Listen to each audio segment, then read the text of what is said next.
Oh no, he asked an AI. Yeah, I figured that looks like Grok.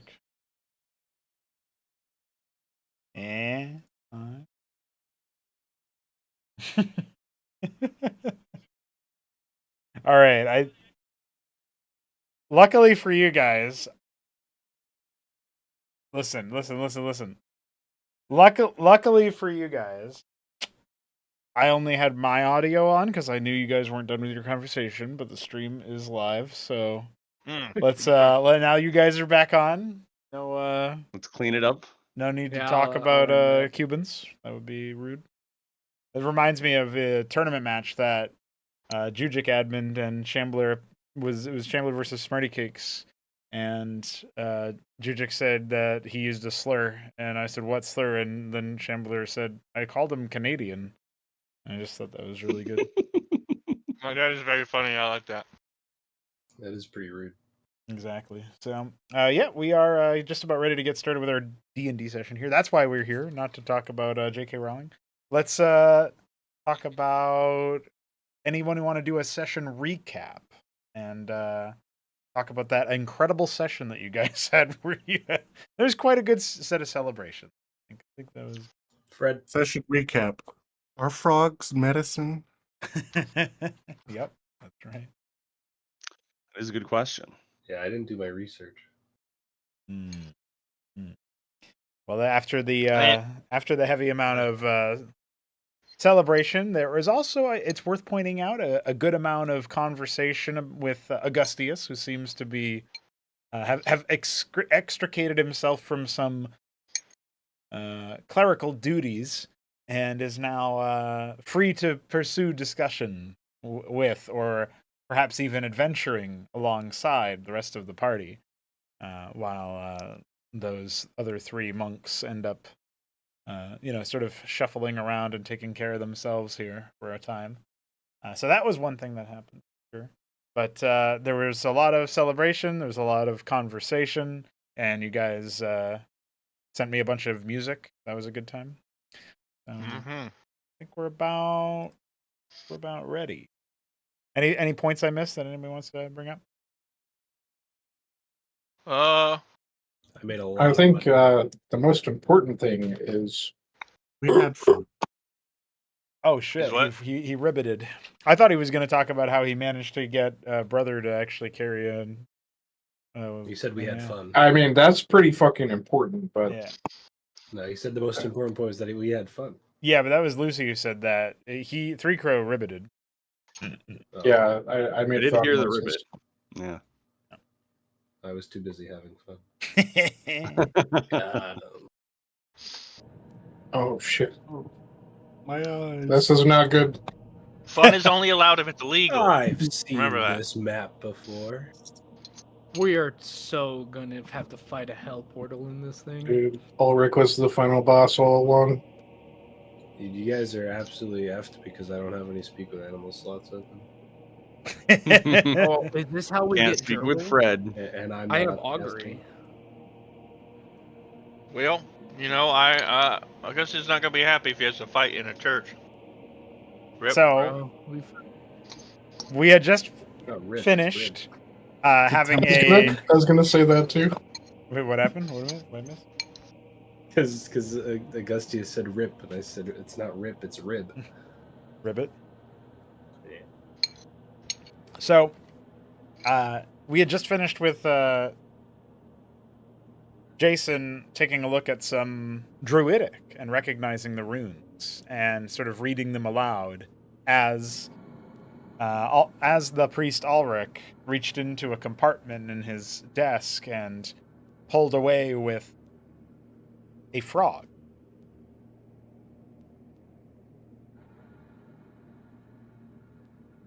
Fizz Can I flipped see the out frog? and made a scene. Yes. Uh-huh. Oh, Fizz I thought there would missed be a this wall part. closer. That was at the very end of the last session. Was when you said that. I immediately said Fizz like presses himself up to the nearest wall. He's like Yeah. taking cover like over here and Yeah. underneath the desk. Yeah, that would make almost. sense. Yeah. Okay. Yeah. So Jason looks confused at Fizz and then to Ulrich and he says, "What's wrong, lad? It's just a wee froggy, like Fred." That's the problem. May I try and shoot the frog? This shot would be Yeah, very that's the difficult, problem. and because of how What you'd have to happened be to Fred? shooting over or past some of your allies, and also not hit Ulrich. So I think the chance of danger on that would be high. Yeah. 12 The with it. frogs be used as medicine. Mitridites, you ponder the options for using anything excreted by a frog. You know that it can be used for poison, and that medicine is sometimes just the opposite side of that coin. Perhaps it's possible. Hey, wait a second. Where is brother? He's Nah, brothering. He forgot, brother. Shoulder is going to yell. You went home with your girlfriend. after he Shoulder is cut- going to yell. The frog is evil. Well, at least Fred was evil. I like the idea of everybody just turning to hear Shoulder stomping into the fucking... Into the room Yeah, yelling Jason the just frog is rolls evil. around and narrows his eyes. He looks at Shoulder, then he looks at Fizz, and he looks at Ulrich. Like, what the bloody hell do you mean? The frog is evil? You tell him, Shoulder. Fred ate himself after trying to eat the captain. He worked with Versalin. I would imagine many of the other frogs are similar. Ulrich's Augustus face has is- become very confused and perplexed. Augustus is wearing his sadly now customary puzzled look as he's trying to piece together the. He's like, he remembers Fred the frog being evil, but Fred is dead. Fred is not dead. Oh, I thought He went to Fred the was gonna moon. die. Oh, that's right. Fred went. See, Augustus took that to mean that he died. Yeah, his soul had No. left his body. Yeah, He went to the moon. No, Yeah, yeah. went to the They moon. didn't elaborate. They just left it there. Yeah, and so Augustus like he's dead. He went to the moon. you Yeah, know? I get that. Augustus is Yeah, it's very confused. He did not take that literally. That's fucking good. That's okay. Jason- Fizz was also confused when Shoulder told him, and then he went to the moon, and Fizz was like, what? What do you mean he went to the moon? You can't And he's do just that. like, yeah, he just went into the sky and went to the moon. Yeah, that's not how that worked. Jason mutters under his breath, "Versalin, you say?" And then Augustus, go ahead.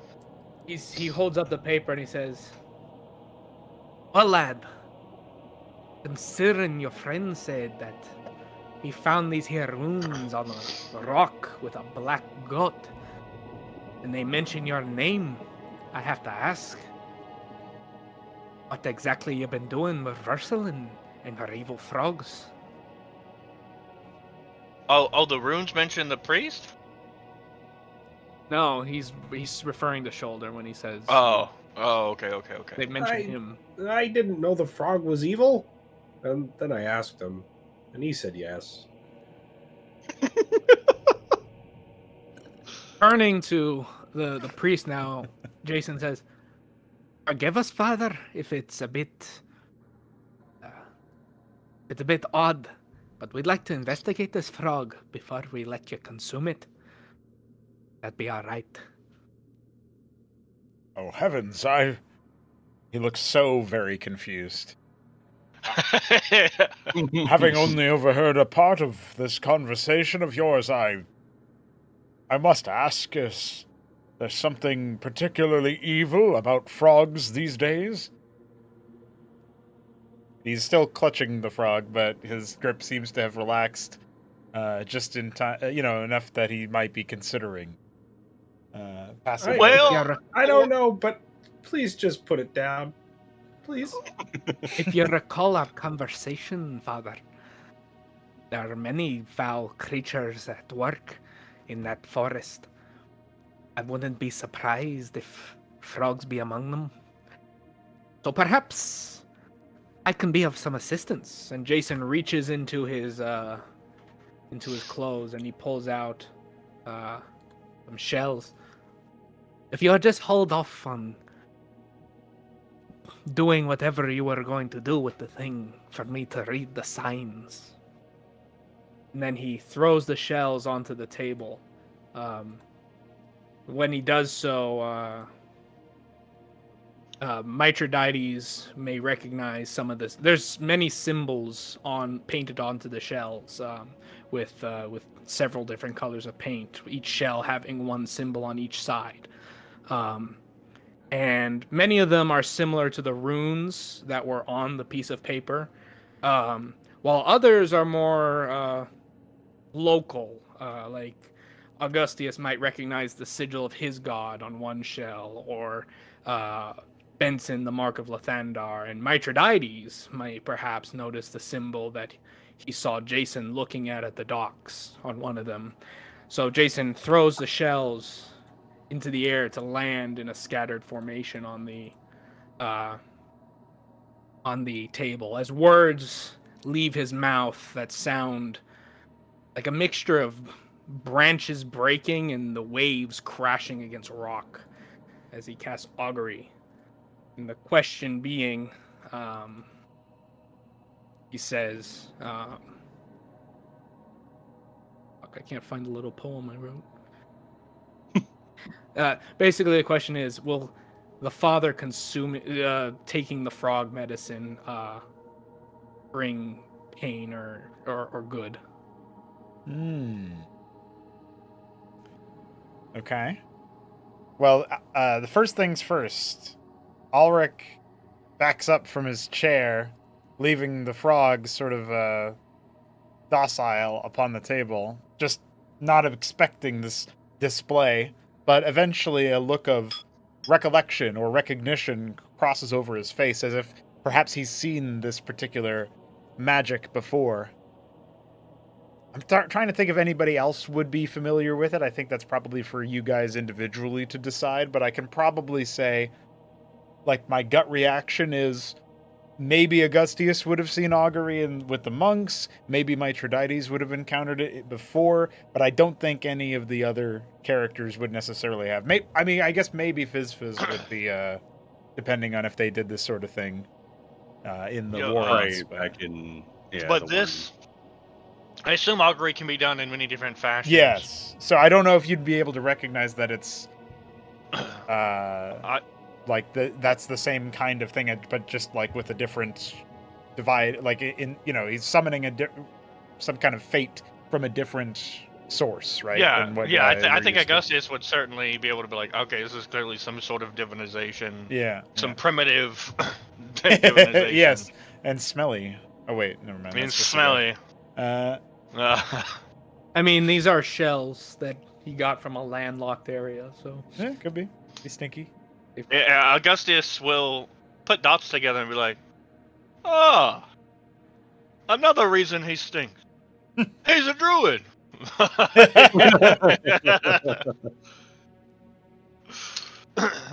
Well, what does Jason get for the result? Right. So if anybody has a response to Augustius, feel free to crack one now. No, he said that like in his head. I'm sorry. Oh, okay. I was gonna say that's a good quip. I didn't know if anybody had a reaction. Okay. Okay, so a mental note taken. That's right. My daddy was about to pog champ. Yeah. And yeah, so okay. At this point, Jason, having scattered the shells, you do feel the latent swirling of some sort of powerful magical energy, a force that you reckon can foresee not just your meaning with your words, but an answer to the question that they pose. The frog itself levitates gently in the air.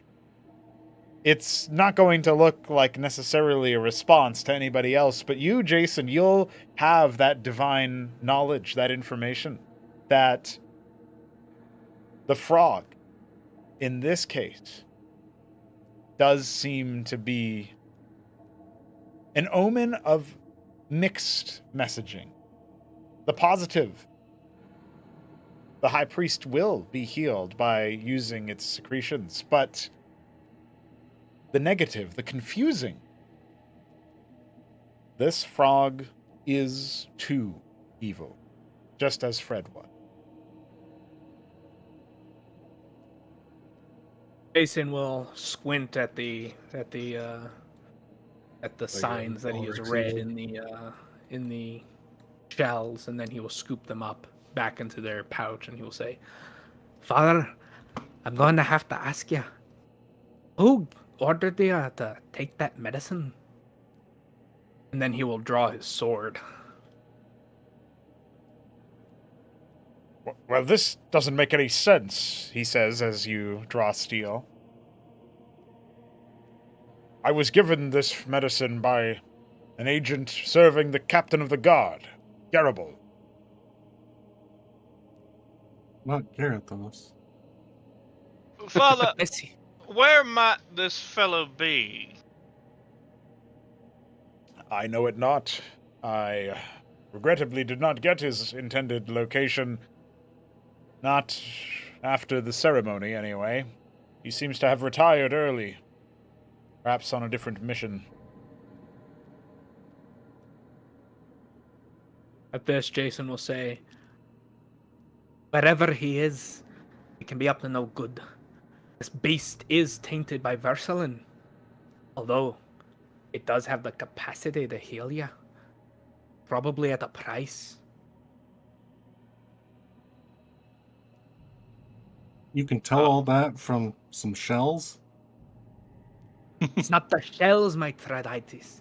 It's the gods. Speak through 'em. Father, does no potion or healing magic suffice?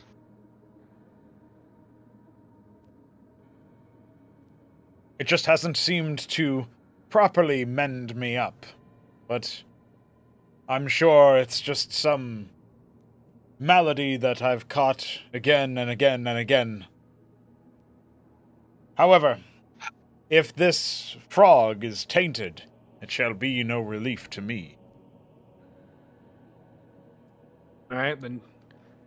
Is this table really like the size of multiple men, or can Jason actually just stab the frog from here?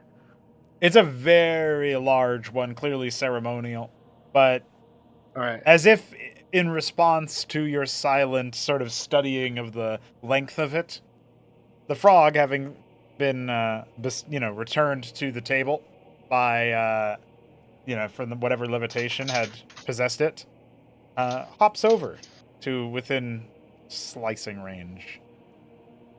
Ah, then Jason will stab it. Oh no.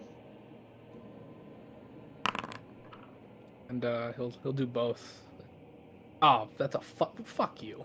I'm using inspiration. You don't need Scimitar! you don't need to worry about accuracy. You can roll damage, and that'll be what I use for how Okay. smash it was. Okay. Mm. Oh, you're He actually brings both attacking it swords with down. both. Okay. Yeah, in like one smooth motion, he just sort Mm. of slices down to like cut off two halves, to cut into thirds, essentially. Right. Okay.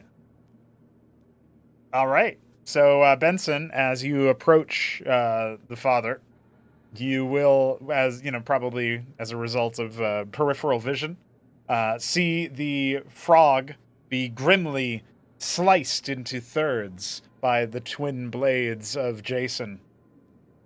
But no blood splashes upon the table, even though you can see it flowing out of the creature, and then, as if it were existing in reverse, the frog stitches itself back together, playing its death backwards, and then puffs away in black smoke.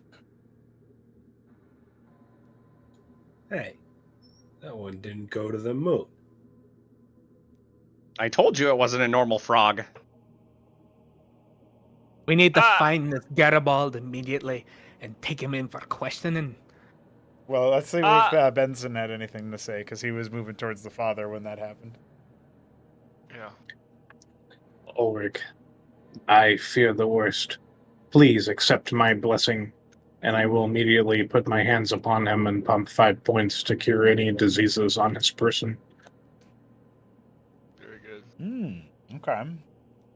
As you allow holy light to leave your body, you almost feel for a moment the energies of healing acting as an extension of your will.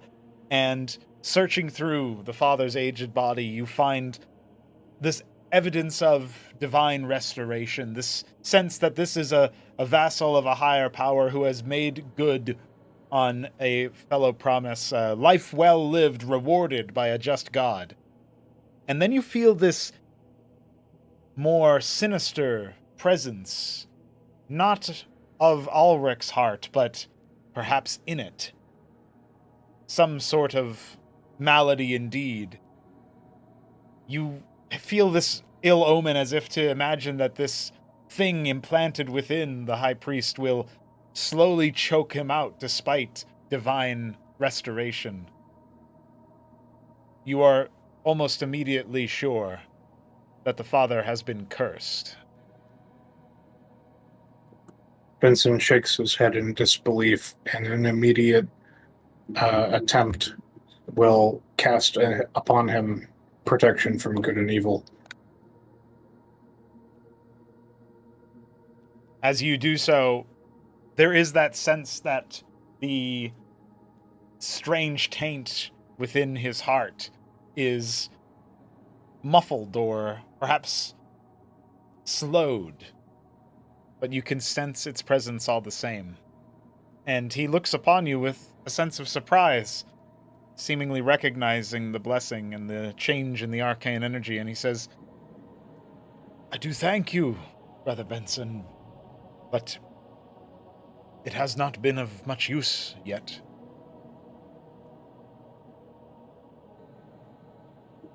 Do not say this, Father.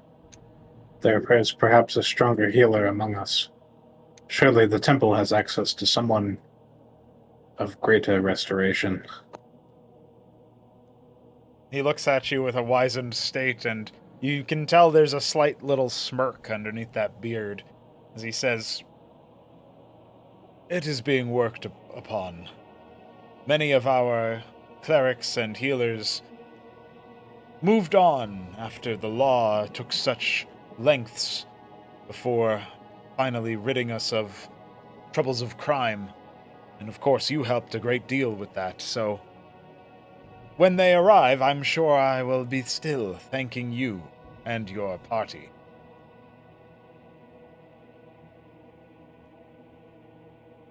Father, I fear the worst. If this was indeed this medicine you claim was given to you by those of the guard captain, there is a deeper plot involved. Yes, I must find my wandering compatriots and inform them of this dire situation. They must quickly return to the monastery and bring forth more brothers, which could protect this city and yourself. Well, I'm sure that's a wise course of action. You should wait to inform anyone until we take in that traitor. Any chance that the word gets out that we're onto him, and we may lose our chance for an interrogation. Fair enough. Ulrich nods to you, Jason, at your words, and looks touched by Augustius's offering. As he looks around, there's a expression of concern upon his features, and pretty much everybody watching can tell that he seems a bit more concerned for those who are surrounding him and those other city dwellers, than he is of his own personal health and well-being. He looks back to you, Benson, and says, loudly enough for everybody to hear, "Your investigation will certainly stay silent with me, but if there is something so urgent that it would warrant additional monks and perhaps additional lawmen, what is it that you fear, all of you, in connection with this Versalin creature?"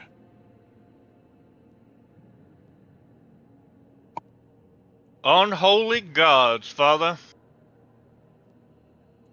Whatever or whoever this creature is has set out to wrought destruction upon this bit of civilization that we all know as home.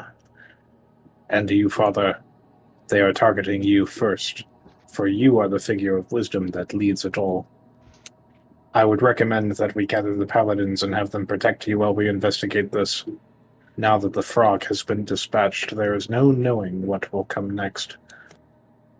Shoulder will speak up and say, "Yeah, Versland wants to destroy the city. I think there are wild horses in on it. Fizz was even chased by some animals. It's gonna get bad." What? Jason will cut in and say, "You're still not off the hook, Shoulder. It mentioned you as a bird lord. That you would usher in the next chapter of her work. Now, Fred's gone, so I imagine that perhaps that's what she was willing, that's what it was referring to. But I'm not a man who takes everything on faith." I love the idea of Jason delivering that line in nature. Yes, good. it is It's very funny. Yeah. I trust the augury not to tell me lies, which is clearly a matter of faith. But I don't take things on faith. I don't do that. No, he said doesn't entirely. work it as So, entirely. Yeah. He's got Yeah. faith. he's got some No. faith. Different time. Just not 100% faith. Yeah. Shoulder will look it up and say, what would he say? He'll say, Squawk. yeah, pretty much. He'll say, I'm a bird. Fred? Well, Fred went to the moon, and I think she thought I was going to help her assassinate the captain with Fred's help, which is why, well, I didn't help her, and I turned on Fred, and then Fred went to the moon. Okay. I don't really know how else to help, or how else Ma- to explain the situation. No, sorry. My feathered friend, could you please elucidate me on what precisely you mean when you say Fred went to the moon? Because when the frog here was sliced and diced, I heard one of you say, well, he has not gone to the moon. Yes, Augustus. Well, Fred, see, I kicked the captain out of his mouth, and then he turned inside out, and then he charged, I guess, and he jumped really high through the roof and went to the moon. It now dawns on Augusty. His eyes widen. Yeah, he he's like- realizes he meant it yeah. literally. Yeah, he's like, see. Thank you. He just says, looking rather irritated. You're welcome. Now making another mental note. please verify everything you say. Perfect. Uh, Ulrich looks around at you all and he says, "It won't be long before the next rotation of paladins moves to man the gates. So I shall inform them that I have reason to believe myself to be a marked man." He's speaking in reference to the thing that Benson has detected within him. "But I would appreciate if you could remain in touch. The temple will be open to any of you, and, of course, to you as well, brother, if you need to reach me." Before you go, Father, please join me in prayer, and I will reach out to take his hands. He allows it. You all see Benson fall to his knees and close his eyes, and he says aloud, "Lathander, this is a time of great need. I, as your champion, behest you. Please protect, and if possible, even cure our father of this ailment, and guide us towards those who would see his harm." As your words come to a close, there's a slight, just one single tear drop from down the old man's face as he seems greatly moved by it. And you swear, Benson, that you saw a golden reflection from within that drop before it disappeared onto his beard. Benson opens his. Well, he sees that, and then he looks to the father, and he stands up, and he says, "I fear great peril is upon us, Father. Please be safe." Ulrich nods. Augustus approaches, and puts puts his right hand over his chest, and looks up to Ulrich. "I swear, upon my very soul, and all that is good and true and beautiful, that as an agent of Silas, justice will be brought, and whatever nefarious and ugly fiend cursed you, and thereby, by extension, this good city, will meet justice." As Ulrich rises from his prayer, he has a warm smile on his face towards Benson and Augustius, and he says, "Then we have you all to thank yet again.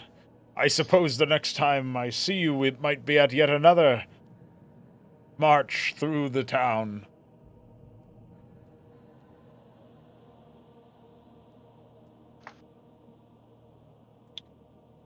We Augustus smiles at us. We will see you again, Father, and it will be after our victory. Well, he clasps your hand one last time, and then as he moves to pull away, he gives each of you a smile and a nod, including you, Shoulder, all the way in the back. And then he begins to grab his things and make ready to leave. Benson draws his long sword and raises it high, and he exclaims, "We will find the God Captain and his consorts, and they will answer for this transgression."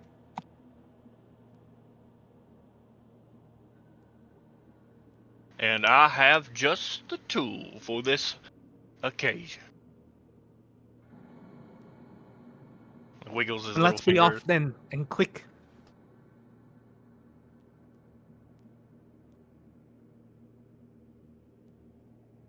However, as the party heads away, Jason will also approach the father, giving him a look before waiting for them to move out.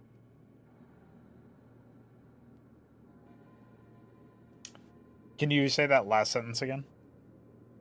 He's basically waiting for the party to get far enough away okay. that it's that he can have a private word. Augustus notices this It says nothing. Just a note.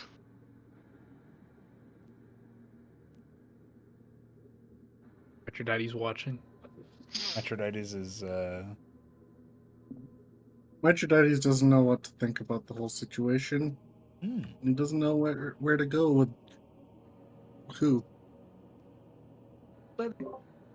He'll stick with Oh, if he's Jason. lingering, Jason's gonna look at him, so I give him a look of like, a moment, please.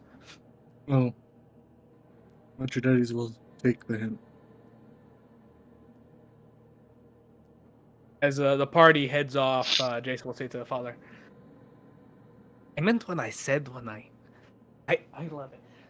I meant what I said when I told them we should be off quickly, so I'll keep it brief. I know what it's like to be a marked man, father. And so I will do what little good I can, even such as I am.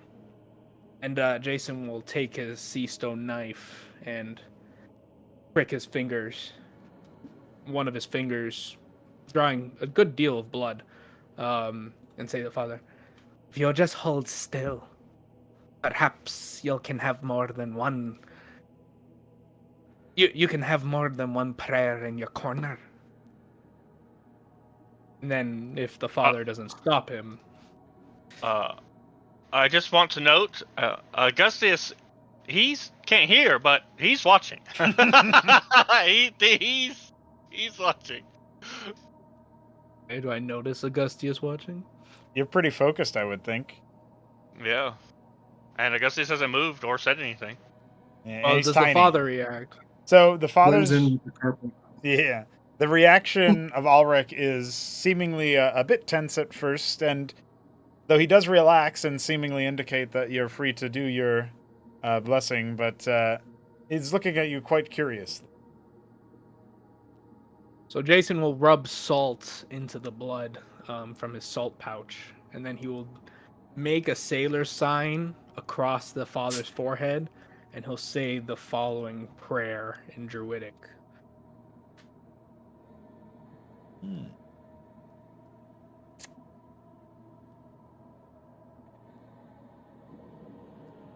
Okay, all right. Upon finishing, he will look to the father and say, Worry not. Worry not, father. I am no frogman. I would never seek to tarnish your holiness. I simply offer power from what is already lost. Turn it into a wrath today. That's Don't normal. Don't you hate when that happens? Yeah. He gives you a tense, what is it, an intense gaze, a serious, grave nod, and he says, "In my time, it's paid to not. Well, it's been a North Star for me to follow the idea of not turning down help when offered. I thank you." And nods and says, nods and then turns to leave. Now do I notice the creepy kobold? Yes, he's looking, and probably directly at you now as you've pulled away from the father. Yes, yeah. His eyes never left. He just stands there with his hands behind his back. Jason scowls and he walks over. And he says, I'll keep to my gods. I'll keep to my gods and you to yours. And as long as they're aligned, you don't need to worry. And he I doesn't said wait. nothing. Augustus just chuckles to himself as he follows along. It's like, why would you feel the need to defend yourself? I didn't make any accusation. I don't even have an accusatory look on my face. That's very suspicious. He's projecting. I don't know, you just saw me do a blood rite, so. Nah, hey, look, he now knows that you're a druid. You know, like it's within druids to do weird, creepy blood magic. So, you know, he didn't say anything. He's been assured that druids aren't always evil, so. He's been assured, you know. Well, so. He's just, pays attention. That's all. I don't know why I can't summon Jason's proper voice today. It's been hard. Just don't worry think of about it. yourself as Shrek. You're Shrek. That's it. Get out of my swamp! My Get swamp. out of my swamp! There you go. Shrek. Perfect. There you go. Okay. Let's carry on. Well, Donkey! you're able to extricate yourselves from the cathedral in no time at all, but there's definitely a more serious and, concerted look, I think, on all your faces by now. A more purpose to your movements. And, of course, as you come to the exit of the temple, Jason's wine barrel is still there. Jason, it's a mead barrel, but Okay, Jason yes, mead barrel, sorry. looks at the barrel and says, "Is there still a guard here?" Yes, there is also still a paladin at the gate. Jason looks to the guard and says, "We have urgent business, and I can't afford to take this to my room. Would you mind whenever you change your shift, just telling the man that one of the heroes' assistant left it here, and he'll be up to pick it up soon." Why, yes, of course, sir. I will be sure to tell him the first part of that sentence and also the second, because otherwise he would take it as a gift. That's very good that he clarified. He said it in an attempt to almost lighten the mood a little bit, but Jason's face whether or is not it rock worked, hard. yeah, whether or not it worked is another story. And he In fact, I'd like to just real quick. he's he is He is channeling not Narath. Help! No, you don't have to be Narath here too, dude. You're Jason. Don't intimidate the Jason nice takes his booze paladin. very seriously. Oh my goodness gracious. It seems It's the just a message. stern look. Yeah, it seems this is fine because he's basically rolling like, can I very subtly tell him to stop being funny because it's serious? Yeah, that's fine. I like that guy. Yeah, I like that guy too. So Yeah, I'm gonna start mimicking. Do you the think exact the sentence party's from gonna that guy remain just serious for for very long? No. that's true. That's true. So Listen, every time there's interrogation in a D&D game, things go very bad very quickly. So there's definitely a change in the guards in the paladins vibes, shall we say, and he gives you a curt nod and he says, "That is to say, I have understood the assignment. And best of luck." Jason nods and then goes to join his party. Augustus, even though he's really small, but he kind of pats the guy on the wrist, because he can't reach his shoulder. And he just offers him a conciliatory little smile. Yeah, it's good. And then he starts taking the lead, because of course he has direct access to the captain of the guard. He stayed in the keep. He knows what's up. He's somebody. Okay, yeah. So I like the idea that Benson would be up at front and Shoulder wouldn't be too far behind, but then you just suddenly see a very very impressive fast walking from such a short-legged creature as Augustius struts in front of you all. So, yeah, feel free to respond to seeing that he seems to be taking the lead. Yeah, that's right. With his hands behind his back, of course. He's always got that, really high stride, pulling his knee all the way up, Yeah. Shoulder will look over his shoulder to Fizz and as Augustius strides by, and he'll look back to Augustius moving as he prepares to follow him. He'll go, "Finally, someone who looks important." Augustus beams. Augustus is very important. Yes. Oh, His grin no. grows twice as large. This is true.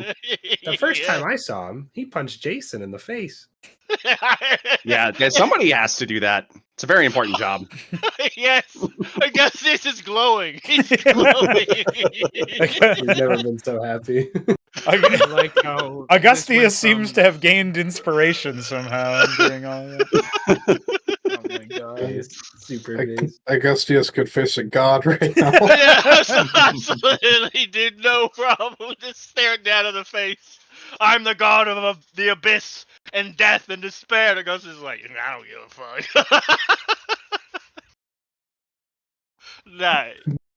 Benson, did you have Benson, any? Yeah, I was gonna say, go for it. Yeah, Benson is looking for the paladin that was guarding the door. Okay, yeah, he's standing at attention, giving you not a guard salute, of course, more just like a brotherly arm gesture.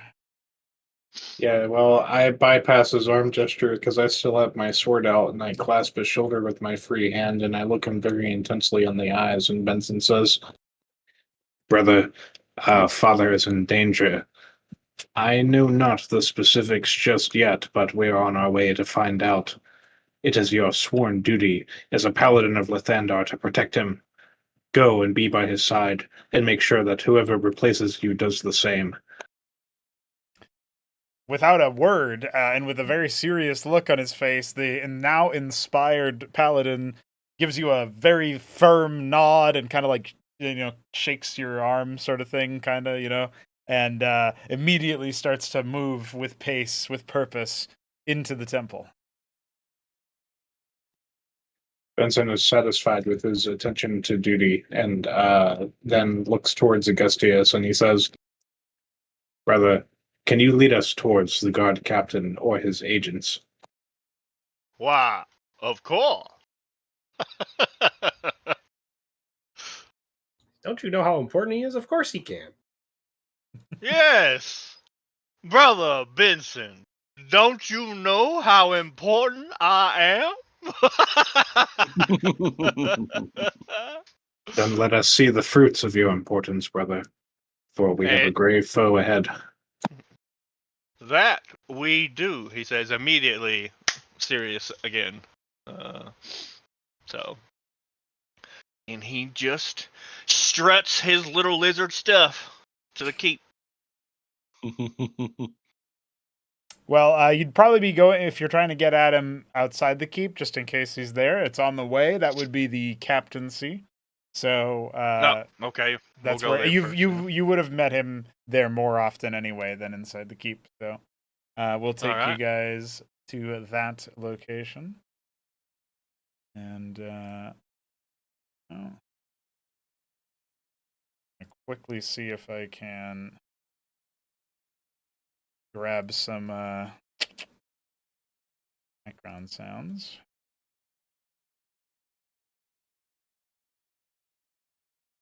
We Okay. would go to the captaincy. We just met with some apostles. Oh no, I have to enable vision. Ha ha! Ha ha! Ha ha! I How's has an no arcade token. joke? We're all a bunch of madcaps. I see darkness. That's right. We have stumbled upon the darkness, brothers. Cast light. Wait, I have dark vision. No, Augustus' great beaming aura penetrates through the void. Oh shit! A It giant really is squid important. touches you in the dark. Yeah, he really is important. That's how important he is. Oh no, not another manor. So important that he's in the back. Augustius moyas the fog of war. That's true. I'm like, oh, there we go. Perfect. See someone struggling to put Fizz on top of shoulder. There you go. I had to move you up first. Yeah. Hey, you can't look into that. Oh wait, yeah. You Oh. can. So I didn't know this was like a secret place. I thought. I put you in front of this door. I didn't expect you to open it. No, I thought you were. I thought you were like peeking through the door without actually opening it, so I was confused. But it wasn't that. at all. No. All right. Augustus is a man of honor. Yes. So the guard notices you all approach and says, "Hold on now, state your business." And this guard is outside the structure. Oh, okay. Sorry. Jason says, This is what we get when we try to move the story along. emergency paladin business with the captain. He looks you over and says, then looks the rest of you over and says, well, maybe 2 or 3 of you are paladins, but certainly not the rest of you. Augustus clears his throat. The smelly one did forget to mention that we are all here on behalf of what's his name? I'm sorry, Father Ulrich. Ulrich. Yeah. Father Ulrich on extremely pressing matters, which entail the danger of this fair city. Imagine daddies will chime in and say, "Yeah, we're the Paladin's partners." Ah! And inspiration to Nitrogen is inspired. Inspiration. Well, Benson, somewhere your dad says, eh?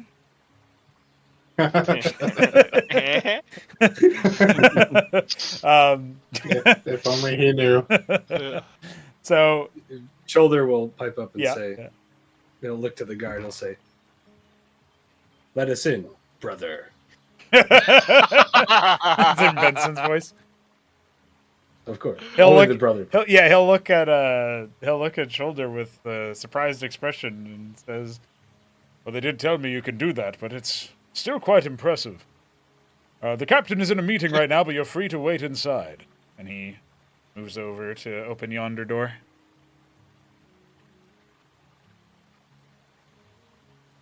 Augustus debates barging in on the meeting. He is important, after all.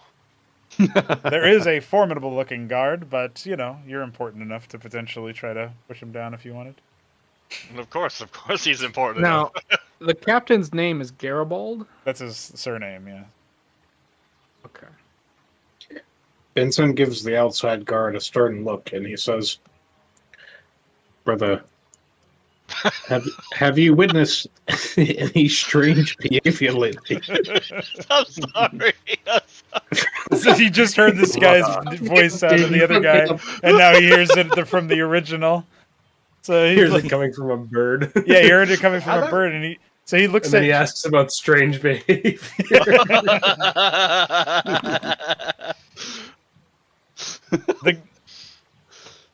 The guard looks a little stumped. Why do you have the bird's voice? Super based. The bird was copying me, brother. Oh. Shoulder will turn and say, "Persuasion "This is a check." lie, brother."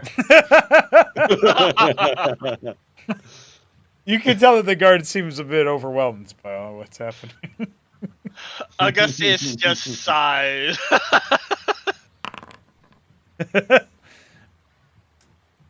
The guard looks at you, Benson, and says, "Well, that does make more sense.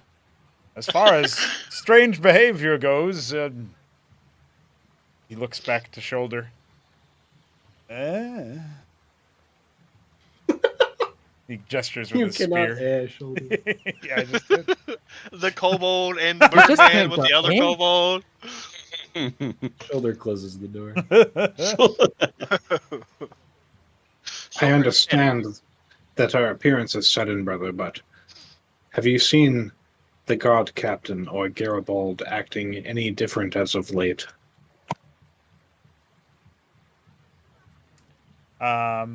So the man is going to kind of narrow his furrow his brow a little bit, right?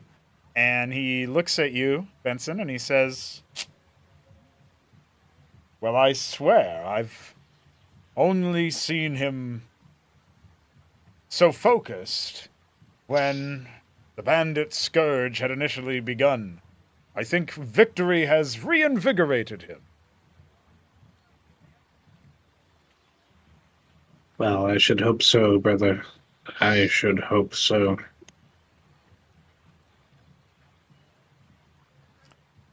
And Benson will Garibald is the guy we think could have poisoned or tried to poison the guy, Ulrich. Well, hold on. Let's hear what Benson said, and then you can re-ask your question because I didn't hear the start of it. What's Benson's final move in here? So Benson says he hopes that is so, as if implying, I hope that is the Yeah. truth. Was the And he that will was the narrow most it- formidable Benson has sounded, like intimidating Benson has sounded. And he will have, perhaps for the first time in a long time, Benson will narrow his eyes a bit, and he will deeply study the character of this guard, making an insight check. Oh shit! The Kronk site.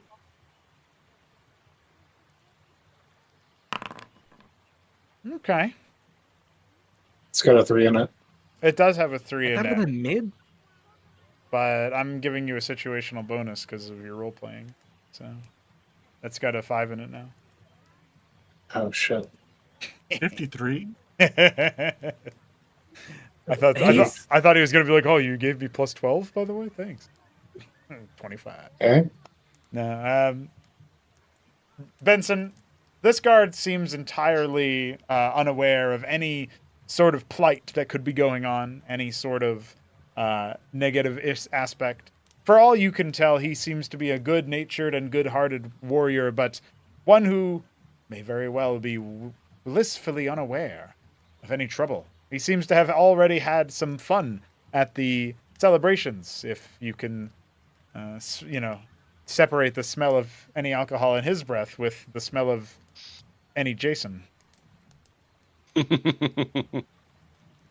they You're Jason not sure got if he's wind. just always Jason that you're smelling. Roll a body odor.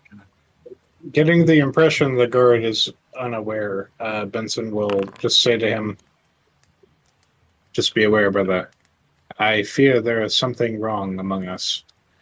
I shall address it with the guard, Captain, however, so continue your post, and we shall handle the business."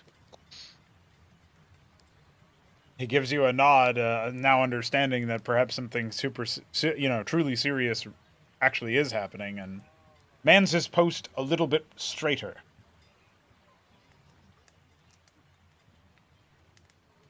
And Shoulder, you were about, or my brother, actual real person, was trying to say Actual something. Crow. Actual Crow. Yes, I was asking if Garibold was he was the guy that gave Ulrich the frog. So the Ulrich said that agents of the captain of the guard, basically his servants or his courtesans or whatever, that's the wrong word. Somebody said it earlier, consorts. Somebody who works for him and is under his employ. Gave him the frog. Okay, ignore me then. Okay. I thought you were going to bring up something from what you recall of the meeting you had when Frog went to the moon, but... Because, like, so far, there's an aspect about this that I'll just write it in your thread because I don't want to give it away or whatever, but... There are some things, going on in my head. I don't know whether or not who to be saying them to and how deeply they go.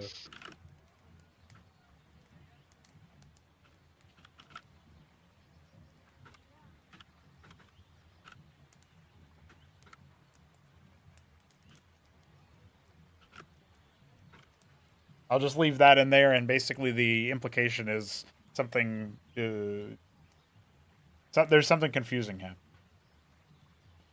with regards to that. Yes. Okay. So, with that, you're watching a formidable-looking guard standing to the side of the door that would provide entry to the captain's room, where all of you have been at one time, except for Fizz. And there's also a different-looking guard, actually standing. Having the chair pushed all the way back. Standing and ignoring you entirely as he sort of peruses documents. His overall depiction would have you believe that he doesn't really seem... It's not like this is his usual post. He seems to be poring over the texts as if he's seeing them for the first time.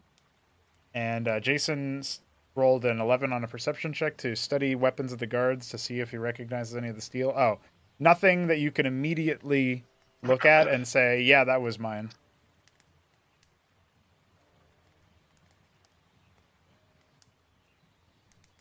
And Shoulder's messaging, looks like. Shoulder is shooting a message to Benson as he steps in front of him into the room, saying, "I met with the captain, as I said in the church. He hated Fred, but he didn't necessarily care for the name of Ursuline. I don't know. Something weird is happening."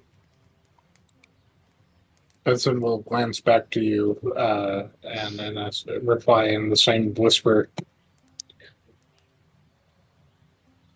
So perhaps the guard captain may not be fully implicated, but one of those among him? It seems that way.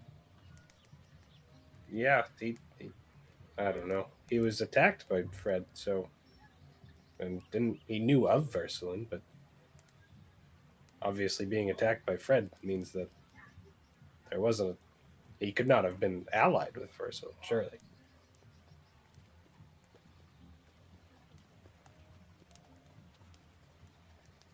There's a resounding sound of metal on metal within Captain Garibald's office, and promptly the guard reaches over to push open the door. The man sits at a desk and is rubbing his temples, waving you in lazily with one hand.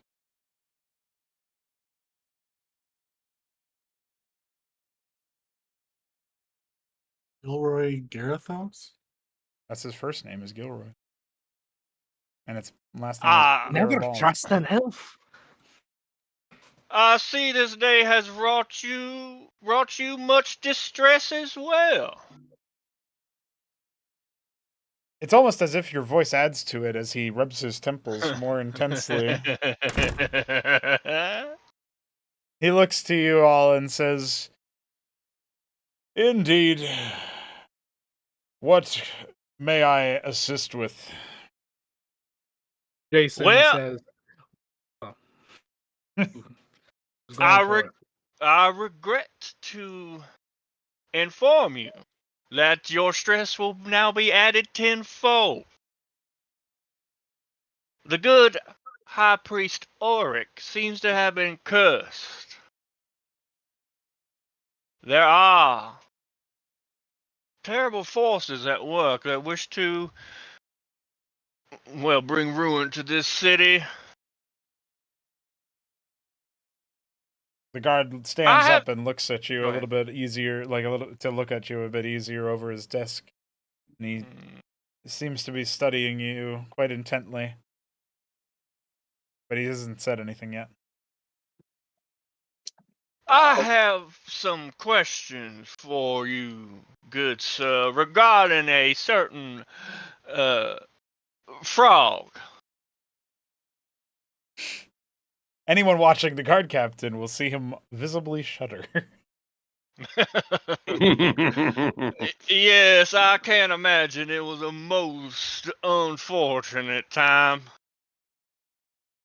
However, it seems that this wicked frog, words that I never thought would leave my mouth, is somehow a servant of a great and evil entity. You're talking about the one that broke open the armorer's ceiling. That same one, sir. It reappeared in the care of the high priest. He said he was given it by a man under your command as medicine. I verified that It was indeed medicine, but of a far darker sort. He looks Yes, and very like he's curious about this allegation, but he hasn't said a thing yet. Looking back to Jason. for I hear- this, go ahead. I'm sorry. Go ahead. We're here to say just how high the rot goes. He says this rather grimly, his hand resting on his swords, but not drawing them. What the stinky one means to say is, we would like to interrogate the one who gifted the good priest, the frog. Indeed, brother. We have reason to believe that Garibald is responsible for this. That is And Garibald. That is That the- Garibald. Garibald's Yeah, the that name is of the Garibald. captain of the guard. He Yeah. was also Yeah, the no, name oh. Ulrich gave you as a man under his employ gave me this frog. Yeah. Yeah. Mm-hmm. Oh. Okay. Well, Awkward. in which case, let me rephrase. Holy yeah. Holy crap. We have reason to believe that someone who works for the guard was responsible for supplying this medicine. And I shall have you know, brother, anyone who seeks to poison our great father will know the wrath of Lathandar.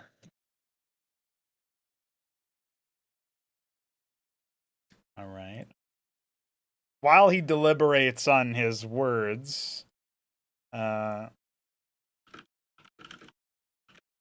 Mithridates, you make a connection.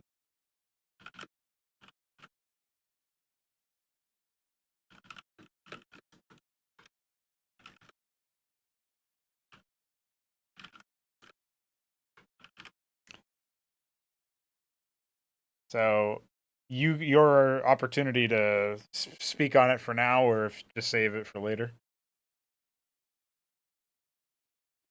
Yeah. See what Lucy thinks. Did you? Was that you, Lucy? That was I was me. pretty sure that was 3Crow, but then I thought that might have been his like his response to do you save it or not was I was like, oh shit, maybe I just acted as if he didn't respond, but he did. Yeah. That's pretty funny. Yeah. Some people still don't get it. That is actually like isn't that epic, but as a question. I think Lucy might be AFK. Lucy, are you Sorry, here? what? I had to grab pizza. Ah, see, there he is. Yo, pizza time. Well, I don't know how long you were unable to hear us. Basically, I sent you something that Mithridates put together. Just sort of like standing here for enough time. And if you guys are curious as to why Mithridates has it, Oh, I looked at whoever has whoever's character had the highest intelligence. So. Ah, well, that it probably would be explains everything. Yeah. Yeah, Wow. Mithridates didn't know he was the one who had the highest intelligence. Wow, that is Now not he good. does. That's not good at all. Let's be honest, it was between him and brother. Jesus Christ, that's the highest? Yes, that's the highest. What is your it's his id? 5e. And we don't have I any don't know wizards. It's funnier to tell you or not. It's Plus one? just tell us your modifier instead. That's funny. It's +2. Okay, so it's like 14. He's got 14 or 15. Yeah, I have 10 inch, so, you know. Mithridates suddenly bursts in, or suddenly comes to a realization and says, wasn't he supposed to be in a meeting? Nobody left the room. Jason looks at Goro and says, "Aye." The captain leans forward and rests his hands. Hey, you can't do that. Rests his hands on the table and looks over you all and says, "Some meetings are with the divine. I was in prayer." Jason will say, The what they exactly was Captain. Oh. Sorry.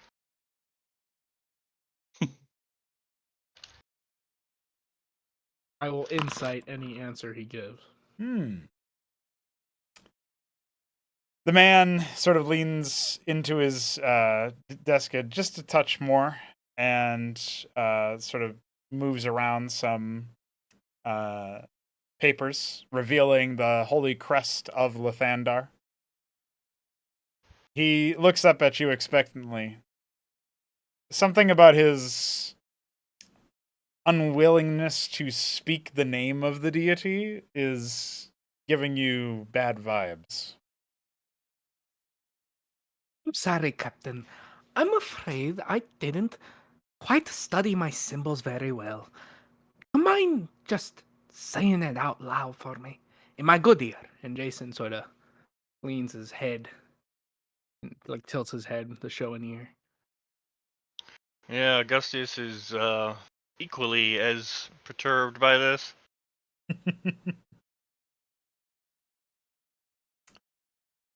The guard says, in a bit of a huff, I don't believe it's pleasant, as he looks towards Benson in particular, to speak the name of gods who would rather you not live. But despite my accursed upbringing, I remain loyal to Lathandar. And he seems to have been like left in a bit of a emotionally raw state, like he's kind of breathing a bit off after saying that.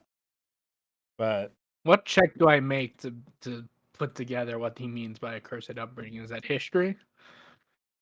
That can just be part of your insight, I think. He's speaking about apparently it would be a heavy accusation to make. I think Benson would. Everybody should probably be able to clue this part in. That he's basically saying that Lathandar, like at one point, he believes that Lathandar would have preferred that he had not survived his upbringing. Is basically what he's kind of intoning about that, and that he's on some kind of redemptive path since then. Well, would Benson immediately pick up on this clue? Well, that's sort of the plain English like allusion he was making, right? Is like if Lathandar, like I still pray to Lathandar despite a time where I felt he wanted me dead. Is like essentially how Benson will probably take that. Well, in which case Benson will respond. We all walk the path, brother. Sometimes we walk the path when we are not even aware that we are on the path or what the path even means. I would say a prayer for you myself as a champion of Lathandar, but we have reason to believe that the Father's health is threatened, and right now I seek answers. Anyone else jumping in before he responds? So I'm going to ask the party this out of character. What are the odds that I can message imitation a booming godly voice to absolutely shit on him? Not good. Not good Well, because you've never still heard kinda- of Lathandar. You've never heard of Lathandar. Yeah, I still know what a booming voice is, though. Actually, no, I haven't met Lathandar. Benson did. You imitate the voice of Lathandar, but it's just Gokag. Would he know the difference if he truly does not serve Lathandar? Remember, this guy had message counterspelled for some reason. Mm-hmm. Yeah, that's something that Shoulder never That's did almost figure out. That's almost all the more reason for me to message him. To test. Just to see if it works. Or Yeah. maybe you can message us that this guy Or has if a I get history of redirected evil to of this strange again. magic that you can't explain. Yeah, you should. Yeah, you should do that. Well, I don't know if it was real or if it was just Versland trying to get my attention. So if I message him now and then I continue to have a history of strange magic I can't explain, then we're really double fucked. Shoulder's going to turn around from watching the door, and he's going to look at Gilroy and he's going to message him. in a big booming voice, "You dare speak my name," as if he is trying to be Lathandar. Okay. Oh, Can I have a boy. performance check?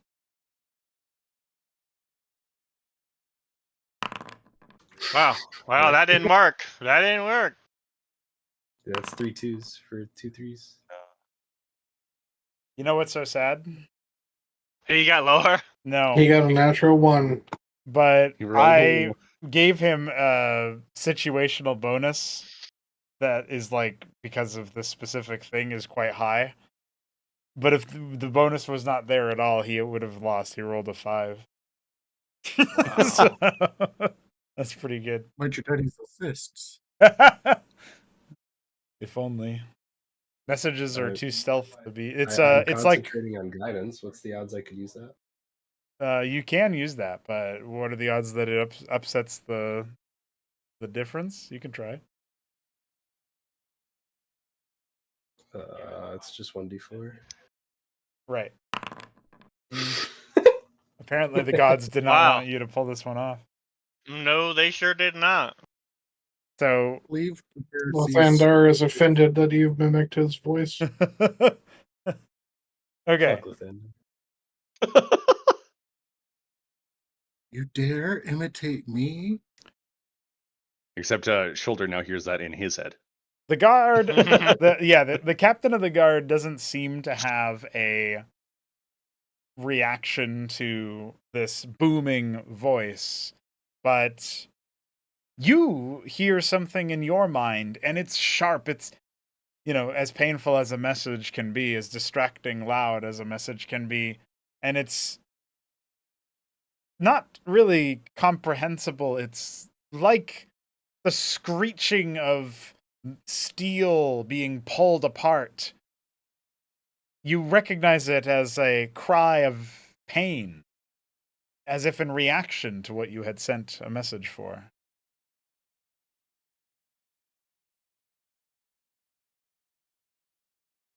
This guy's a werewolf, and the werewolf is in service to Versalin, and he is not. That's a really good theory. He is So a I rat. just heard like Controlling- steel. It sounded like steel being disintegrated or pulled apart. Yeah, it's like really ear-piercing screech. Shoulder is going to like shake his head as he hears this, and he's going to speak up and he's going to say, "Guys, I don't know what's going on with him. I still can't message him without. I mean, I just messaged him, and I just heard like really bad steel being pulled apart. And the last time I messaged him, I got led to Versalin. I don't know what's going on." You did what now? The captain is seemingly very offended at this. And he, like, almost out of what you might perceive as instinct, reaches up to clasp his helmet. You wouldn't happen to have any magic items on you now, would you, Captain? Anything that might interfere with our dear friend's ranks? Of course I do. You don't get far in life with a damn magic snooping school without getting bombarded by messages whenever you might walk by, especially as one with such an office as mine. And he gently, like almost gingerly, slides his helmet off, revealing very matted hair, and as if to imply that he's been wearing that for quite a while. And he motions to Shoulder. Mitridates, what are you inciting? Did he eat or touch a medicine frog?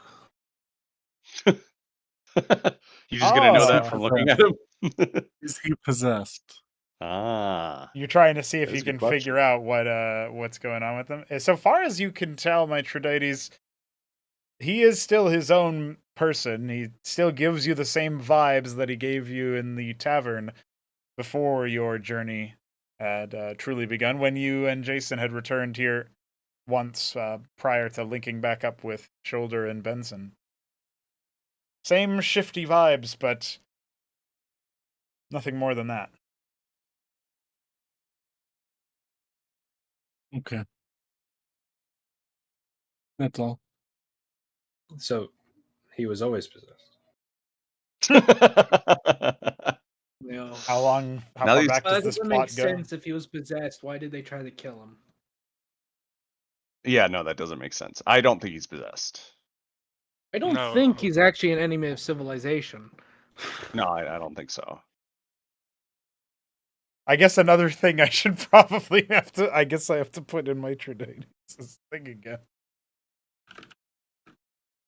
He's certainly a little odd, though. Oh, that's true. I don't think he's a reasonable person.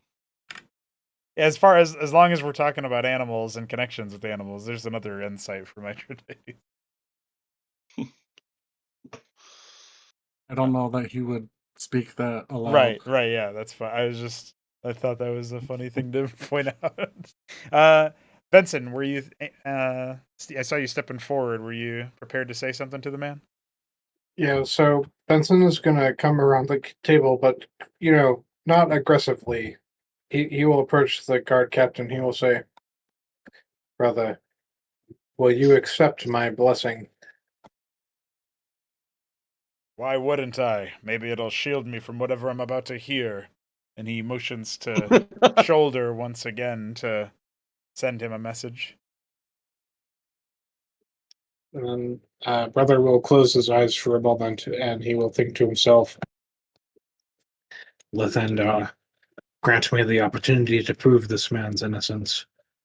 Show me that he is either an agent of or a victim of evil.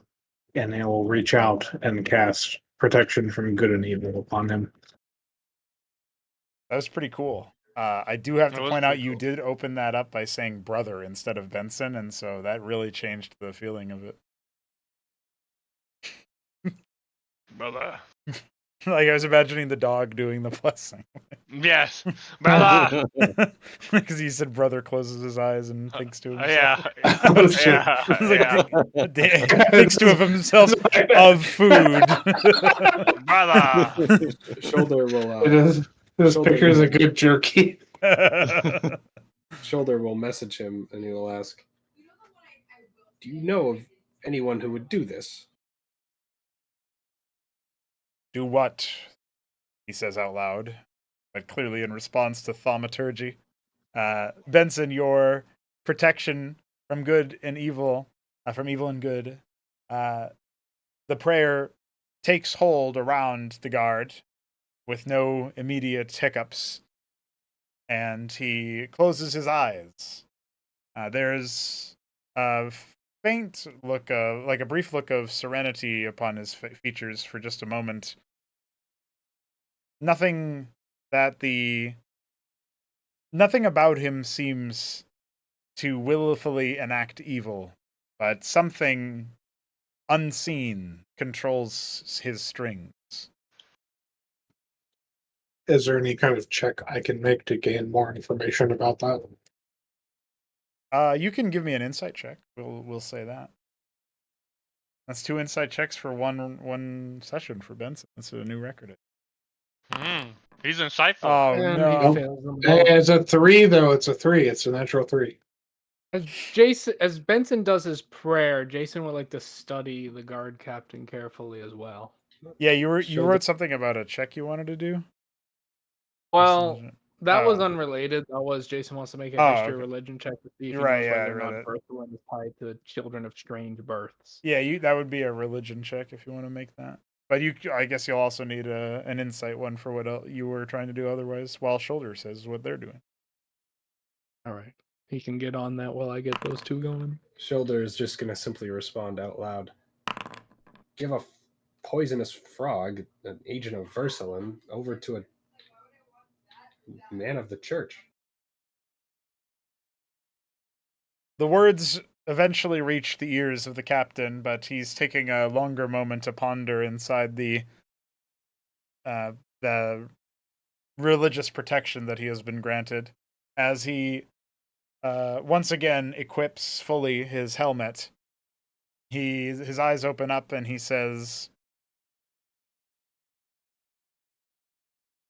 I've not known any of my men to be loyal to an enemy of this city, and that includes the forests out there. But there are a few locations where patrols may have been run amok by denizens of the forest. I can get you some of those locations, but I can't spare men right now to go investigate them myself. So perhaps you'll be so kind as to get a head start on this for me. And, Jason, what were you looking at with the insight check? Because we'll resolve that real quick. So as Benson's doing his prayer Right. to do good and evil, to try and undo any charmed or whatever things that are happening to him, Jason will just study him intently to see if he noticed any subtle differences in like his how he carries himself. Yeah. Is there like any changes in his speech patterns or anything like that? Like he's been cleansed in any way. You feel the man's face. It's fallen in a more reflective, ponderous manner. He was taking a while to form his first sentence from that state, but in a reverie or some sort of deep thought. That's the vibe that you get looking upon him, and he seemingly quickly returns to the same state he was in before the prayer, where he's focused and sharp and agitated, to sum it all up.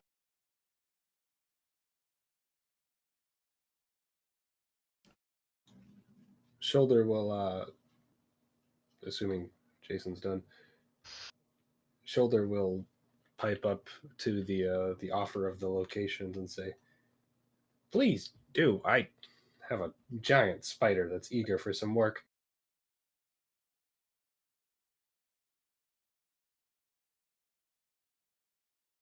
Well, the man's shuffling with papers, but he eyes Benson and says, I thank you for that prayer.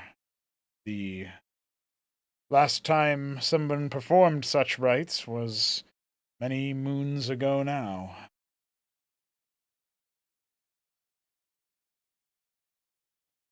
Just to get a quick verification, he's telling us to leave the city, right? It's like some patrols on the outskirts of the city. It wouldn't be very far. Okay. Jason will. Oh, I'll let Benson do his thing, but then Jason's gonna cast augury. Yeah. Of course, brother. I hope that this blessing serves you well. It is a bit brief in its enchantment, but I must ask you. We have done a great deal to serve the city of Sustan, and we have felled many foes. Despite our successes, is there anything that still disturbs your mind? Any foes that remain? Anyone who may be responsible for what we seek today? He very quickly begins to motion to Shoulder to close the door as he gets ready to respond to this. And he looks back to Benson as the door shuts, and he says, I was swallowed by a frog. Yes, I am quite troubled. It seems that whatever animates these animals is evil indeed, and if it has now struck my head priest of the local temple with an affliction, that is not what I wanted to happen, especially on a day meant for celebration. So, and he looks over at the rest of you, I have some limited resources to deploy in gathering information and perhaps taking action on whoever initiated this. But unless you lot are going to do something about it alongside me, rather than implicate me, and he sort of gives the general gesture of, if you aren't going to help me, get out of my sight kind of thing. Not quite dismissing, but you get the vibe. While this is going on, Jason casts his shells onto the table again. The various runes lighting as the magic takes hold of them, and they drop to reveal their fortune. That same sound of nature coming out of his mouth as he speaks the words that no one can understand to enchant the items, going out across their ears like waves on the ocean. As he asks in Druidic, essentially the question is, if we go and do this task, will the goals of Ursuline, will Ursuline's goals be aided or damaged? The shells turn precariously, as if making a difficult decision. Perhaps weighing up several factors, the eventual response seems to be an omen of slight improvement with possibility for more. As in, her stuff will be damaged, or As in, the fate that you wish will be moved towards slightly, and there is a possibility to move it towards greatly. But you also saw that in order to reach this conclusion, many factors needed to be considered, even by the deity that speaks to you through the shell. Jason gathers the shells up and says,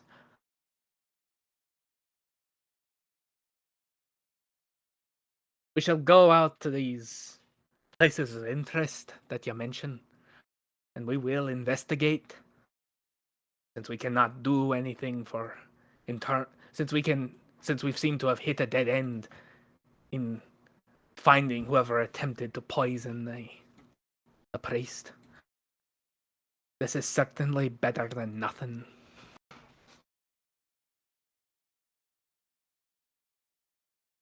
The captain looks to Benson and says, "It's all that from a pack of shells." His methods may be mysterious, brother, but if they eliminate something useful, then we ought to consider it. Well, as he's listening to Benson speak, he's producing a short, like a small piece of paper with several markings upon it that has the lookings of a small, like a miniature map, low resolution, of the Sestan and the surrounding area, indicating like amount of paces towards a certain location and patrol routes and such. We don't have many bandits here anymore, and a lot of that is thanks to you lot. But please keep in mind, if one more inclined to criminality were to come into contact with a map of our patrols, it would make our life a lot more difficult. And he promptly he displays it to the whole party, but then promptly passes it to Benson, as he is the closest one. Shoulder will say, probably very poorly timed, trying to lighten the mood, will say, "Sounds like you're asking us not to give it to Jason." You'll hear the guard wouldn't- captain Jason- chuckle a bit. Jason says, "I wouldn't need a map to put a dent in their numbers. You ought to know that out of everyone here, Shoulder."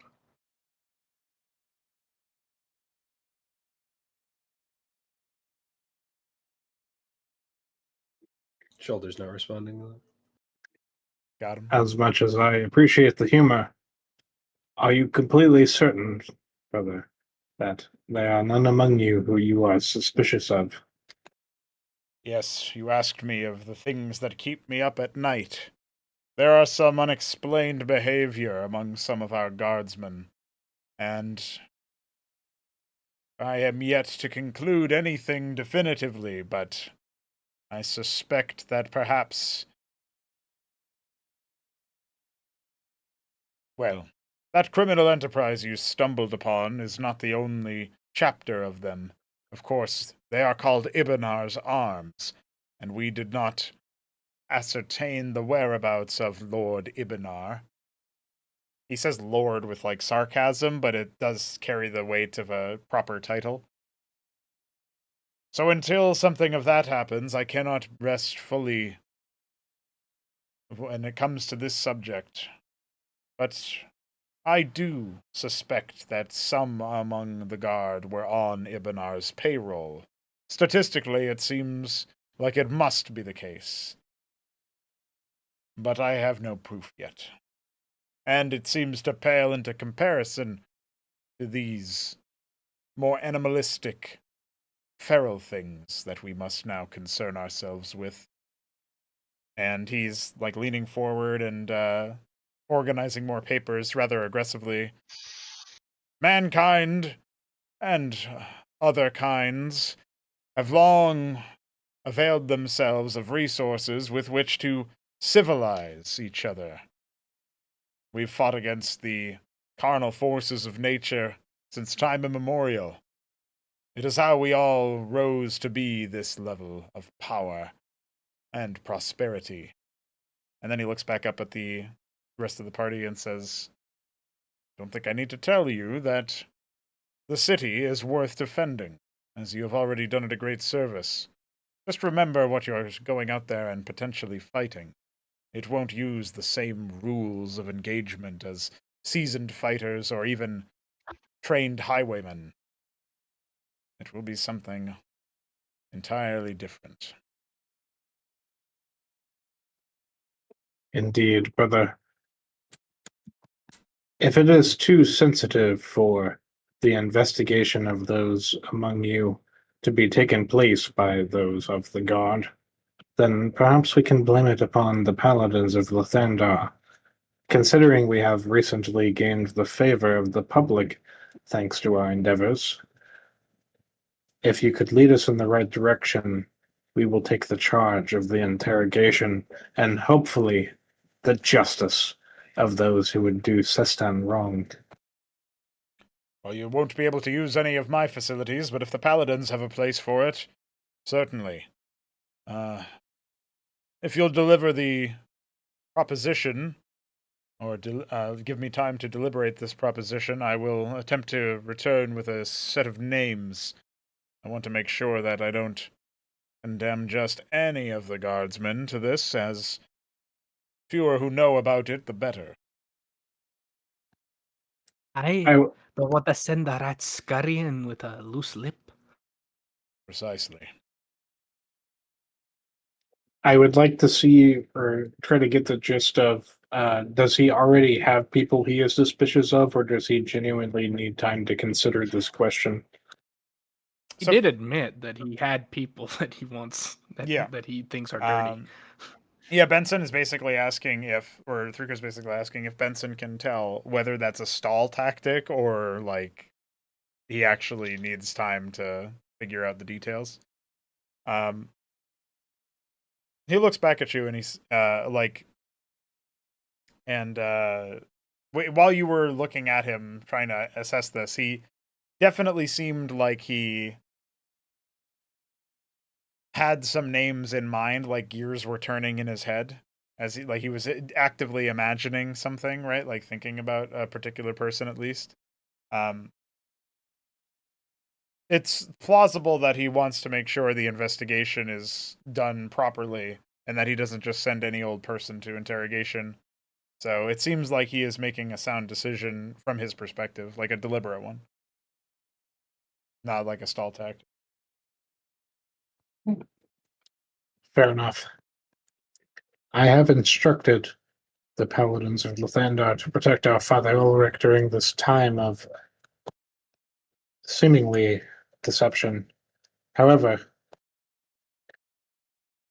so long as the others agree, I will trust you in this moment to gather the names that you seem unfit. But I do want you to know that any who wrong our father will know the wrath of Lathandar. I would expect nothing less from your very serious people. And I shall endeavor to have the names delivered to you by myself or Baxter out there, in seemingly gesturing towards the guard at the table when you came in.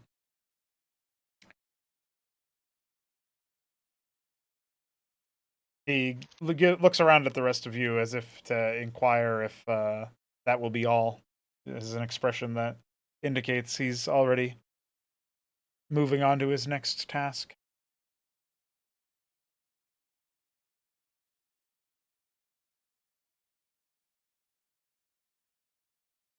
I guess this just strolls out.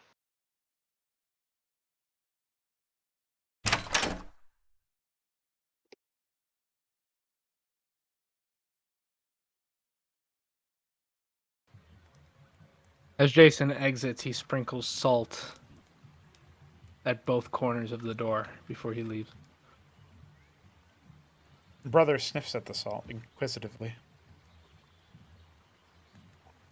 When Benson approaches the threshold of the room, he will try to, quietly facing away from the guard captain, have a moment of prayer, and he will think to himself, Lathandar, should any deceit, should any lies leave this room, please give me a sign.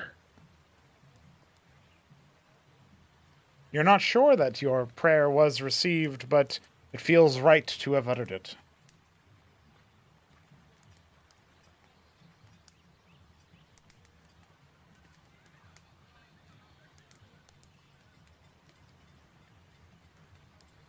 All right, assuming we get out of here, it's probably important that we inform the father about this, but I think we can just sort of say we go and visit and inform the father. Well, he was than moving having to some other location anyway, but you could somebody could inform the Paladins, and we can just say that they did that. Yeah, and while that's happening, Jason will get his mead and leave it at his room. Okay. Everybody ready to leave the captaincy for now? Yes. Sir. Yep. Okay. We have a mission. You do. Yeah, Shoulder's gonna talk to Fizz, and he's gonna say, or I guess before everyone like goes their separate angles or whatever, he's gonna say, he'll say to Benson, "Should I go to Kyle and just get him ready for this search, if it is?" Feel free to I continue suppose. role-playing or discussing your plans. I just have to use the bathroom, so I'm going to ask you guys for a summary when I get back. And also, this can be the pee break time if people need it. But there we. Well, I will do that right after I say this. I will look to you, Shoulder, and I'll say, I still fear, brother, if the citizenry will be welcoming of such a creature within the city walls. So It's on the outskirts. Is it? do inform me what you intend. I thought he said it was outside the wall, like on the outskirts of the city. Like Yeah, outside I think the he said walls. something about patrolling, but we'll ask Pro when he gets back. You mean like just having him look around outside the city walls? No, that's the map he gave you. Yeah, so the guard captain, when he said like, "Oh, you should check," he was saying there were patrols in certain areas that something may have happened to them when they were there, and you guys should check that out, basically. Oh, And I see. assume the patrols he's talking about are outside the city. Yeah, if they're coming in contact with Versalin, it only seems reasonable. Yeah, that'll I, probably be out in the forest. I thought he was going to give us the map after he collected the names, so I didn't follow, but I get you.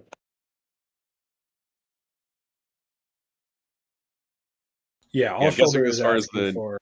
He's just asking if he should leave now and get ready to move, or if we're doing anything before then. Right.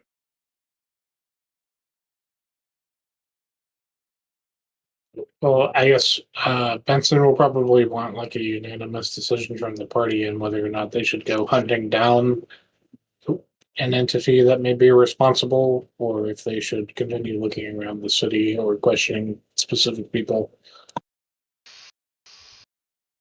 Well, Augustus definitely wants to tell the monks that something is happening. Yeah, that makes sense to do because I doubt the monks are involved in anything. So Yeah, obviously, they just he's got here. basic. Like the understanding is that like Jason's gonna bring his mead back to his room. Augustus is gonna tell the monks. Benson's gonna inform the paladins and whatnot. Shoulder's just asking if what he should be doing is getting ready to move immediately after they're done with their tasks, or like if there's something he should be focusing on otherwise. Because it seemed like the short and long of it was that like we're all gonna do like these one-off things to prepare to leave, and then we're just gonna leave. Yes. So Shoulder's saying like I can get Kyle ready right now while you guys do your own thing, and then I can be ready to go first, basically, and we can just meet outside the gate. Right. And then with Kyle, we'll, obviously be prepared to fight anything if anything happens, which seems pretty likely.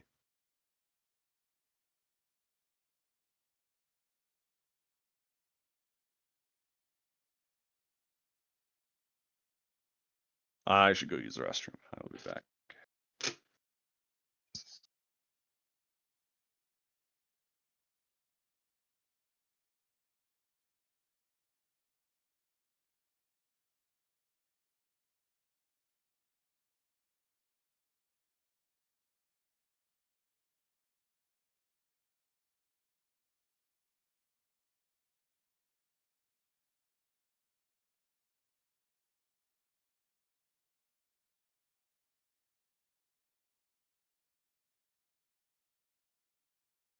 I have returned. All right. The general plan, it seemed, is that everyone's bathroom break, I think. Augustius wants to warn the monks that something's going on. Jason's returning his barrel to his room. Benson is warning the paladins what's going on, and Shoulder is going to see Kyle to get him ready to disembark for their search. Okay. Is Fizz coming with Shoulder? He did not say otherwise, but he did say he had to use the bathroom. But it sounded like he was going with me because he didn't say he had anything else to do. Okay. And Lucy hasn't said anything. Yeah, I was gonna then ask. Metroides will just hang out with Jason. Okay, so Jason would bring it up to the party that it kind of sucks that we have this plot happening now while the time-sensitive summoning circle shit's going on. So he would genuinely express an feeling of we should be urgent on these things. I'm sure that's something that Augustius would be interested in as well. So it makes sense. I'm back. Yo, did you say or decide you were gonna stick with Shoulder? You go with Shoulder where he was going? Yeah, I'll probably go with Shoulder. All right. So you guys are mostly going your separate ways. Fizz is with the Shoulder. Metroides is with Jason. Benson's warning the paladins or like keeping them apprised of what's going on. Devastated. Benson will probably be hunting down the first paladin that he can find among like Carol Darkin and Bree. Ah, specifically that one. Okay.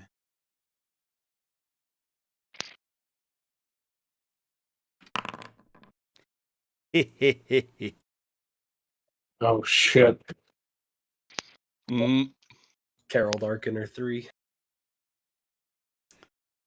He got the 3. Three spelled with IE. That's right. And then, okay, so you've all been able to track down whoever you want to track down or figure out, like find exactly where you needed to go, right? Benson, you are able to find you're able to find Bree inside the temple. It's she seems surprised to see you. So let's hear like a quick exchange for what all you said. Like, are you giving how much information are you giving her, or do you want to just talk it out real quick? Yeah, so I'll approach Bree and I'll say, Greetings, sister. I do not mean to alarm you with my presence, however, I have reason to believe that our father, Ulrich, is in danger. And not only danger, but I believe that someone from among the guard has entrusted him with what he believed was a medicine, but may have in fact been something more sinister. I have instructed the paladin who is with him to stay by his side until someone can relieve him, but I seek someone I can trust, someone that he could trust, to remain with him and make sure that nothing ill comes about while myself and the other heroes of Sistan investigate what this trouble is about. Well, her expression changes from, surprised but welcoming to concerned and like more serious and sober. And by the end of your speech, and she nods and says, "I understand. I'll do it. I'll make sure to let our compatriots know as well." And you get the sense she's talking about Carol and Arkin. I Give knew her a I could. heads up that he's gonna send a list. I knew I could trust you, sister. That is why I sought you first. Please take good care of our father, and I promise I will return as soon as I can with good or bad news. You should totally just call her brother too. Everybody's brother, no matter male or female. I'm sure that it was thought of. Yes, brother. So, so she gives you like a nod and clasps your hand and thanks you for the news and shuffles off to go and like makes ready to go and find one of the two names that she had mentioned, so that then she can remain by the side of the father. Anything else you're doing with the paladins before reconvening in the I'm guessing you guys are going to the Southbridge Pass for that, like the Southbridge Gate. Tell you what, before Bree leaves, Yeah. I'm going to give her one of the scrolls of bless that I purchased, Oh, and okay. I will say to her, "Sister, should anything come to worse, should I not be there to defend you and our father in the worst of circumstances, simply read aloud the scripture upon this scroll, and it will aid you in your endeavors to protect us and the path of Lathander." She is surprised but touched by the gift, and she thanks you again, stowing it somewhere safe, and indicating that she will be.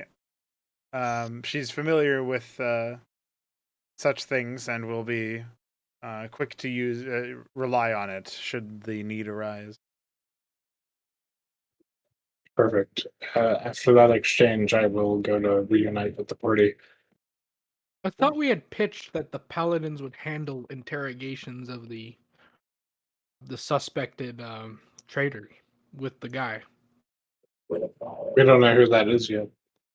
Yeah, but he said he would provide a list. I thought we were going to tell them that expect a list from the captain of the guard. Well, the And captain's by the list will go way- to you first, so one of the party. Oh, okay. Like that was the okay. last time you guys had talked about it. He said he'll have himself by himself or by his most trusted guard confidant. He'll send you like a The letter to confidant you. is probably a traitor. So I bet he's cynical. like the one good cop, you know, oh and yeah. the whole Shoulder- squad is like corrupt. Shoulder's player human, would like to humbly ask that we do his stuff next if we have to, because he really has to use the bathroom. Yeah, sure. You and Fizz saying anything on the way? Now that you're kind of isolated from the rest of the party. Shoulder would probably say something nondescript about. He'd probably say like, "Wow, I'm sure glad I didn't make that deal with Versalin." Yeah, that would have been really bad.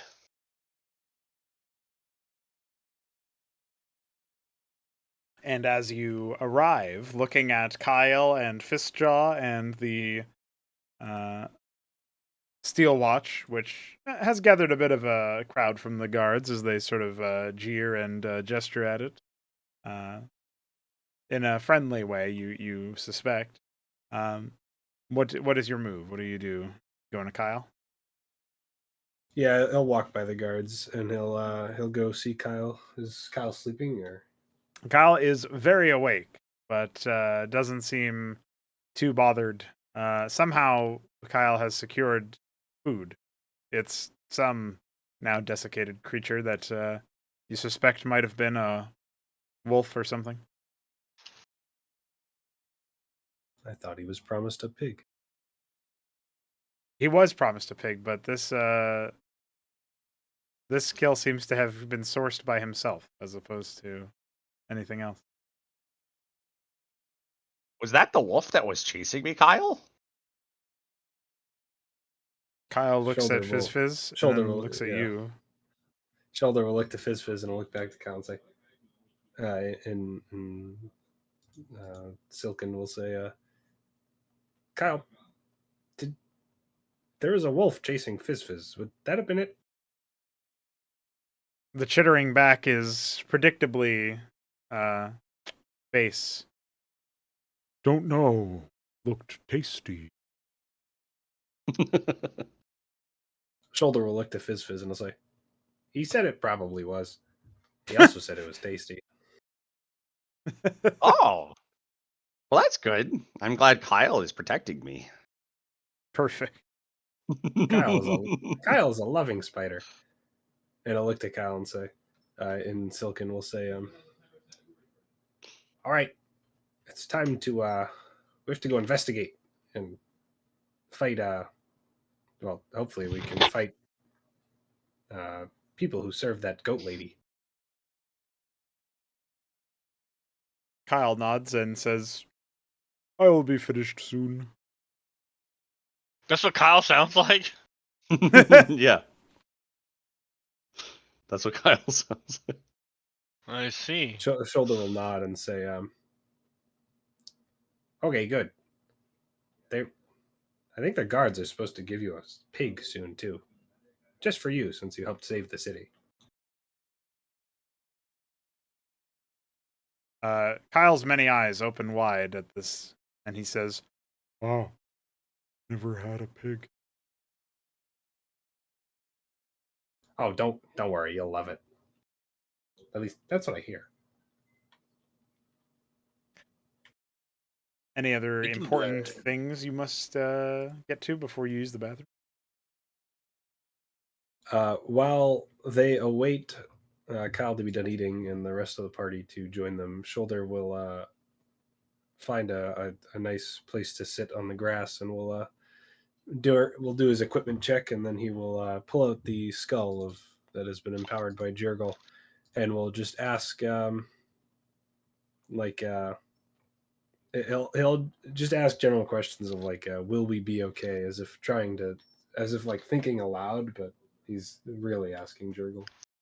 All right. Well, I say you make a religion check, and then you use the bathroom. And when you come back, I'll tell you the result. All right. There and you go. if Fizz would like to ask him why he has a skull, that can also happen after I return from the bathroom. Yeah, good Yeah, idea. yeah.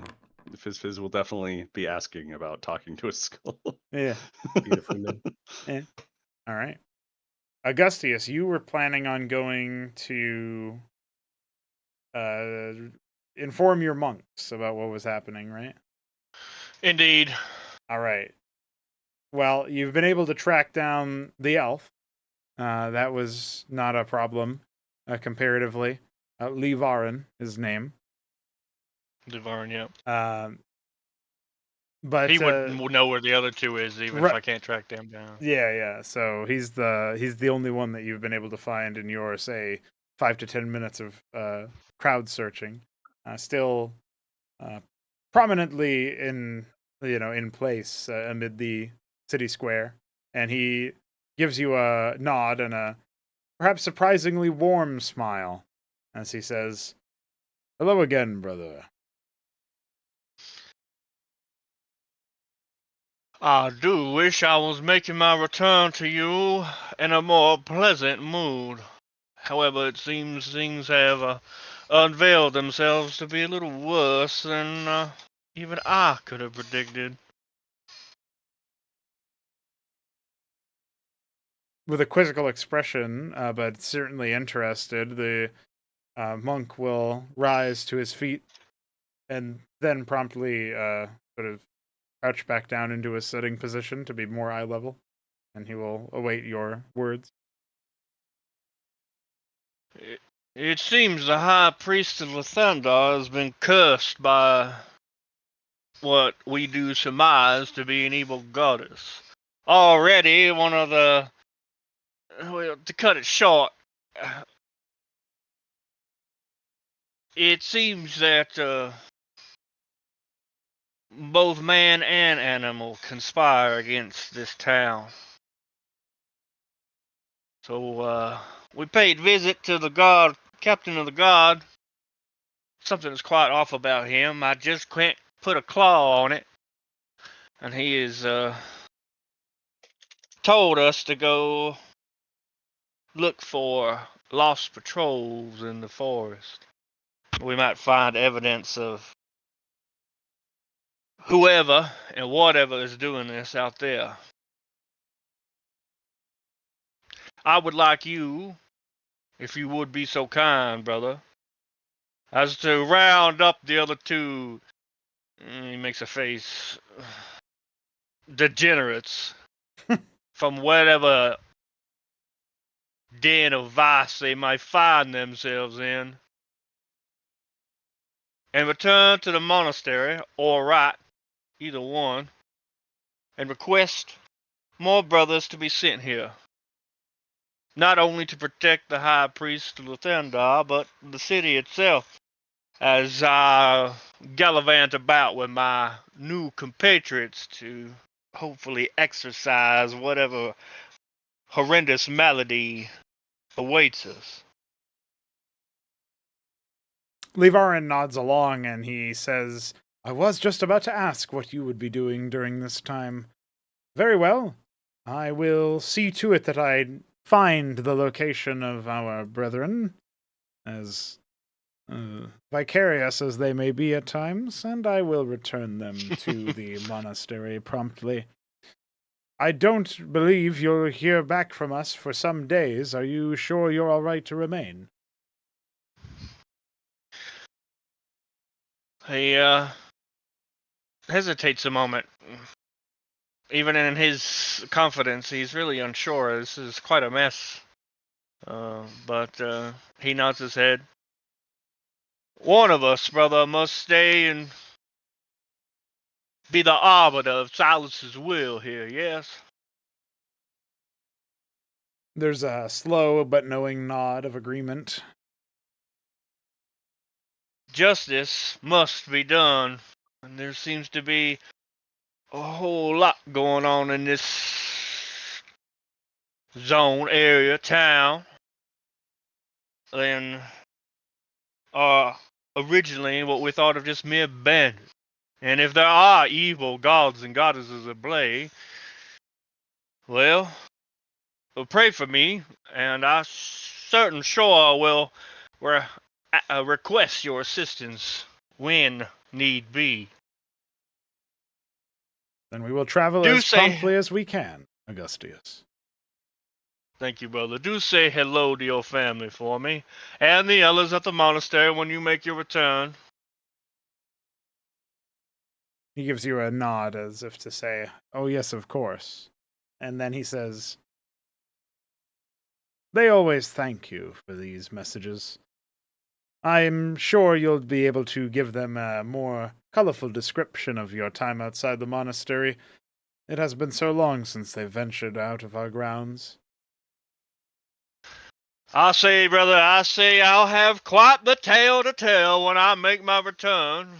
And then he, scratches the back of his neck, a most uncommon gesture, because it's kind of low-class looking. And he says, if I make my return, if I may venture to say. There's this, What the hell? I pranked you guys. Don't worry about that. Found Oh. Why was I in the forest? Jason, you were having a druidic vision. What was going on there? Yeah, Drew. The trees are speaking Vietnamese, and you understand it perfectly. You taste orange. You feel your skin begin to corrode. I think Luciferius is Oh. bugged and he's stuck in there. Oh no, he's back. Okay, Uh, that was When funny. I God was looking for drags you to it. secrets. All I saw was blackness. just a void. Okay, so I believe what you were getting at there was that you basically just said if I return and Yeah, and he was about to make a face or something. yeah. And so the elf nods and says, "We must all be careful during these trying times. Godspeed." And you as well, brother. You as well. And he like whirls around, his robe flapping as he very hurriedly strodes off in his usual held high demeanor. All right. So while you're making your way to the South Bridge Pass, which is where the rest of the party had indicated they would be,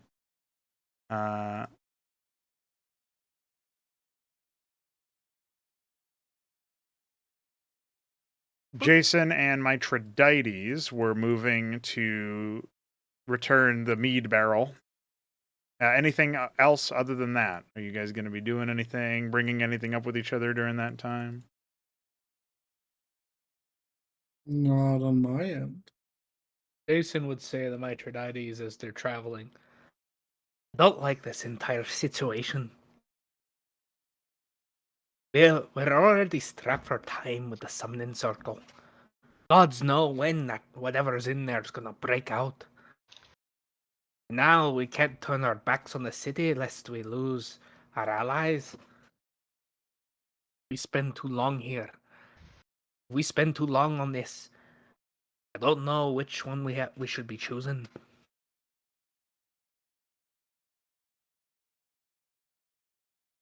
We should choose our allies because we would need them in the case of the summoning circle breaking free.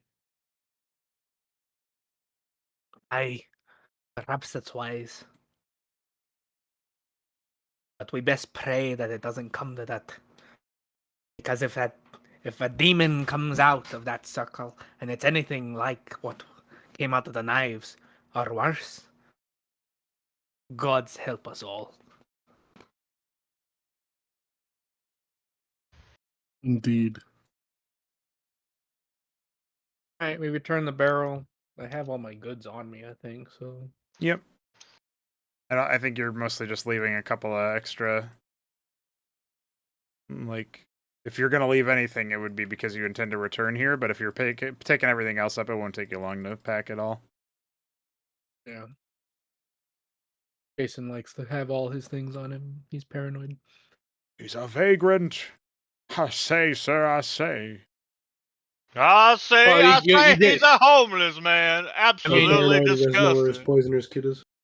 It wouldn't be Or the his first whole time nose where and shit. he got his shit jacked because he left it in his room and then started a brawl. That actually They does just add didn't up. give it back. Yeah, he got kicked out without access to it. It was confiscated. All right, Yeah. so while you guys are rotating back as well, is there any other discussion? Oh yeah, we had the Fizz responding to the talking to a skull bit. Oh yeah. Well, is that before Shoulder gets his response? Does Fizz watch in silence, or does Fizz immediately respond? Or do something? He'd probably watch for at least a few seconds before he'd respond, or like a little bit. If it's less than a minute, there's not a response yet. So Okay. you can Yeah, decide. then he'd probably interrupt first. What's with the skull? Shoulder will look at him and, say, oh, long story. Too long to tell me? No, now that I think of it, I could probably shorten it. So, I used to be a part of the circus, and then my friend Gokag, or no, it would be, and then my friend Gokag, he killed my circus owner, and then if we fast forward really far, when we were in Jurgle's realm, you remember Jurgle? No. Well, you don't. He's been told of Jurgle, right? Oh no, he hasn't. Oh, fuck, this is a really long story. Oh my god! The best part is that Who is Jurgle? his shoulder would still have said that. He would have said, Jurgle, right? And then Yeah.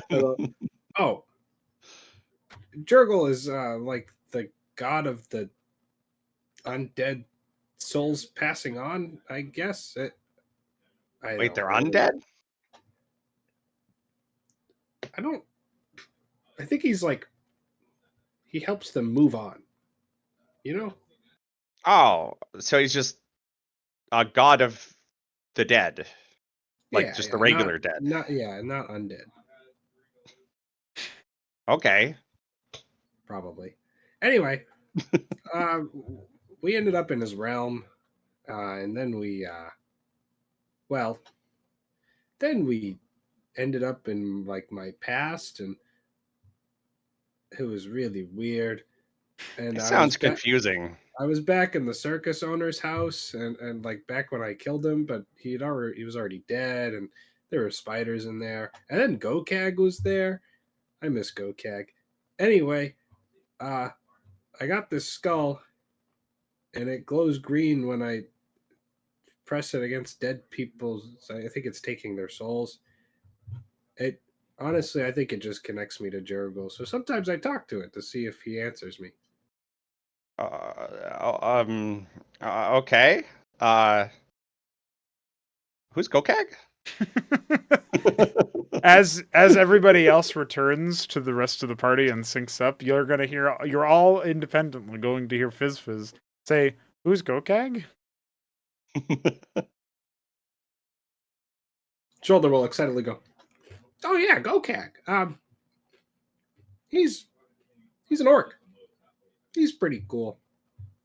I met him when I was in the circus, and then he got me out of the circus. And he also named me. He didn't know a lot of common, so he named me Shoulder." So you're friends with an orc? Dream Happen Orc, to be exact. He's not really known for that. He's known for it by me. Well, you're weird. What a sentence. Got him. Got him. Absolutely Own destroyed. the glass houses, you wee prick. Well, I learned new things about Big Bird today. You seem We'll to have learn to new talk to things her about later. You know Rock. what the fuck a Sesame Street was? How do you know what Sesame Street is? Does Sesame Street exist in this universe? Oh, that was a joke. I said I I wish know. Jason knew what a Sesame Street was. Okay. You did it in the voice, so I was a little confused. Yeah. An elf, a kobold, a paladin, a lathander, an alcoholic druid, another kobold, a bird man that sings and speaks to animals, who's friends with an orc. Well, this is quite the interesting group of individuals. Dude, I really Don't thought forget our pet killer robot. Jason says as he pats the steel watch. I really And the thought giant spider, Augustus Kyle. was setting up for an out of character joke when he started saying that, and I was like, "How long is this going to keep going?" Yeah, he just keeps going and going. Yeah, no, that's He starts That's describing the other spider. party. A changeling? yeah. A changeling, a white draconian, a silver draconian, enslaved to a lich. That sometimes takes the form of a chicken. A gnoll who has far too many spirits in his head. I think if you count him, we're already up over the hundreds. And all of them have headmates. Speaking of headmates, does my headmate respond to me? Your mate is in the head, the skull. Yeah, I get it. yeah. That's right. Different kind He's of like, head. is he like Morty from Planescape Torment? You know, is he just an asshole, a wisecracking skull?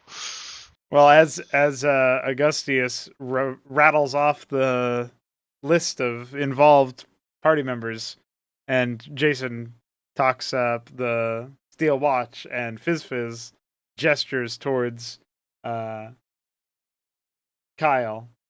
The skull in Shoulder's hand does emit a strange green light, but it's rather short-lived. And that is the only response that he gets. Shoulder will immediately say, "See, Fizz, look, he does listen to me." Your skull. Please explain to me the skull. Another explanation. It's a long story. He just told me all about that. I don't think he wants to repeat it. Okay, no, so, he's immediately going to pipe up as soon as that. Okay, so short and long. I used to be in a circus. Circus had an owner. I met Gokag. Gokag killed the owner. Then we ended up in Jurgle's realm. You know Jurgle, right? No, please do explain this Jurgle. I do believe this is the second time I've heard his name, and I'm still completely ignorant of the matter. So they will say, "Oh, right, okay, Jurgle, god of the dead, not the undead, probably. We ended up in his realm. It was really weird in there. Then we ended up in my past. It was also really weird in there. There was." I was back in the circus owner's house, but the circus owner wasn't there, and there were some spiders in there. And then Gokag was there. Gokag's my orc friend. And then we got safe, and then I found this skull. Now I talk to it, or I can use it, empowered by Jurgle, and I talk to it, and sometimes Jurgle talks back in the form of green lights. I don't know if he likes me very much. His head's very fractured.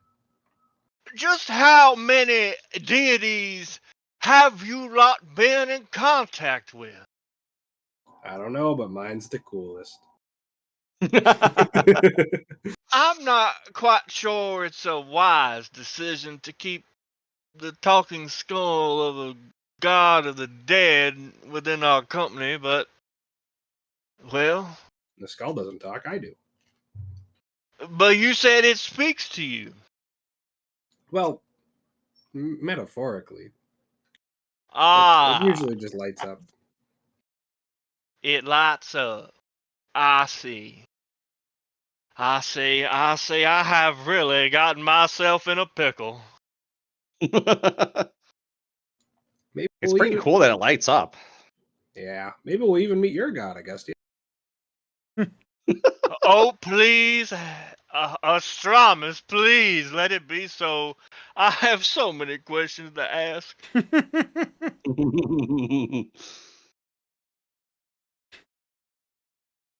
They say heaven likes to. You can speak first. They say heaven likes to have a laugh. I do believe this party is one such very living proof of that. The only thing that's a laugh is your 5 names. He looks indignant. Wounded. By whatever do you mean? I'm just saying you've got a really long name. But that makes you important, right?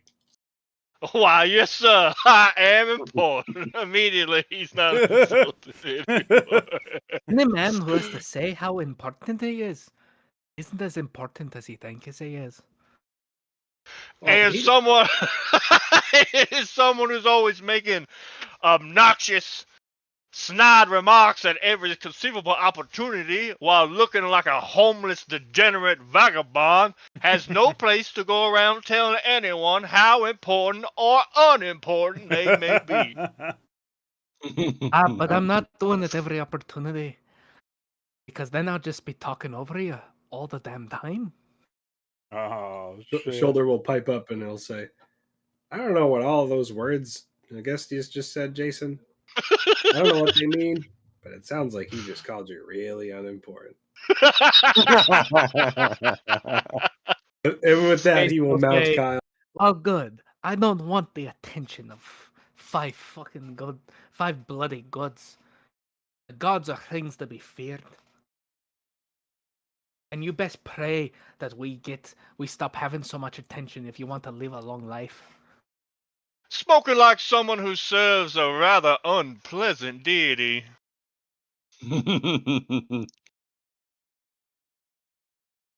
Serve myself. That's all you need to know. Oh no?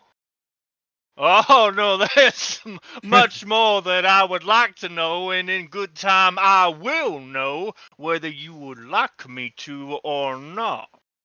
Dude, I like to think that this conversation is completely cut short by Augustus losing his mind watching Shoulder just stand atop Kyle. Now he will now turn to see the giant Kyle, and yeah, he shudders. Never was one for the 8-legged variety. Oh, don't worry. Kyle's nice. Shoulder will chitter to Kyle, asking if he likes Augustus and pointing at the blue kobold. So, Ah, so Augustus will see Shoulder chittering and pointing at the blue kobold. The great spider works its massive mandibles, each one at least as large as Augustius is tall. It seems to be chittering something incomprehensible back, but only Shoulder will hear the brooding, intimidating sounds for the words that they mean. You said he's Low nice. to ground. Charges fast. It seems Well, Kyle I mean, approves of Augustius' Shoulder. well, that's good. He didn't tell you that. We say as this No, is he doesn't happening, know that. Augustius sees the steel watch and Jason carrying a really fucking big axe the size of a man. Yeah, it's a super oversized axe. Only the steel Your watch Shoulder can will, possibly have. As Kyle finishes his menacing chitters to everyone else's ears, Shoulder will say, in common, the short and long is he said that, well, you're combat important. He likes how you fight. Has the spider seen me fight before? No, he's Hey, assuming he's that been watching you this whole time. Don't listen to him. He's assuming that since you're low to the ground, you can charge fast into battle. Augustus makes a nervous laugh. I see. Well, tell Kyle, was it? Yes.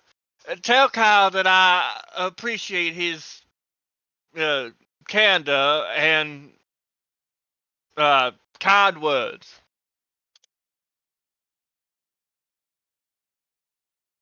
Shoulder will simply chitter. It will chitter. It will saying, Augustus says thank you, and he says that he can charge faster than you. That's definitely not what Augustus said. Kyle, suddenly stiffens up, and it's as if his carapace molts a little right then and there. You can almost hear it hardening, as if he's priming himself, tensing himself, getting ready to charge very fast. What? What in Astramus did you tell that giant arachnid? Shoulder will chuckle and quickly chitter. He's saying, "No, Kyle. He was joking. He knows he could never best you in Silken." And he's gonna turn around and see the giant crocodile. Just like he just, surrounded by so many big things, he will maneuver around the robot and kind of stand away from everything and like look up at Fizz would look like help. Do you need something, Augustius? Yes, I need to wake up from this dreadful nightmare. Well, that's something I can't help with. Shoulder will say, "Augustius, would you like to ride Kyle?" Yeah, he blinks.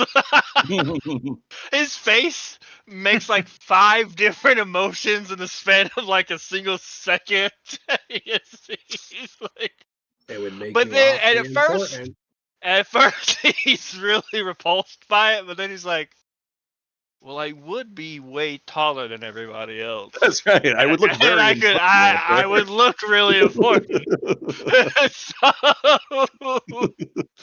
he nods his head and acquiesces. Shoulder will chitter to Kyle, saying to let Augustius on top. Boom. Kyle seems a bit tense, but Augustius could probably make it. Let's see an animal handling check from the little fella.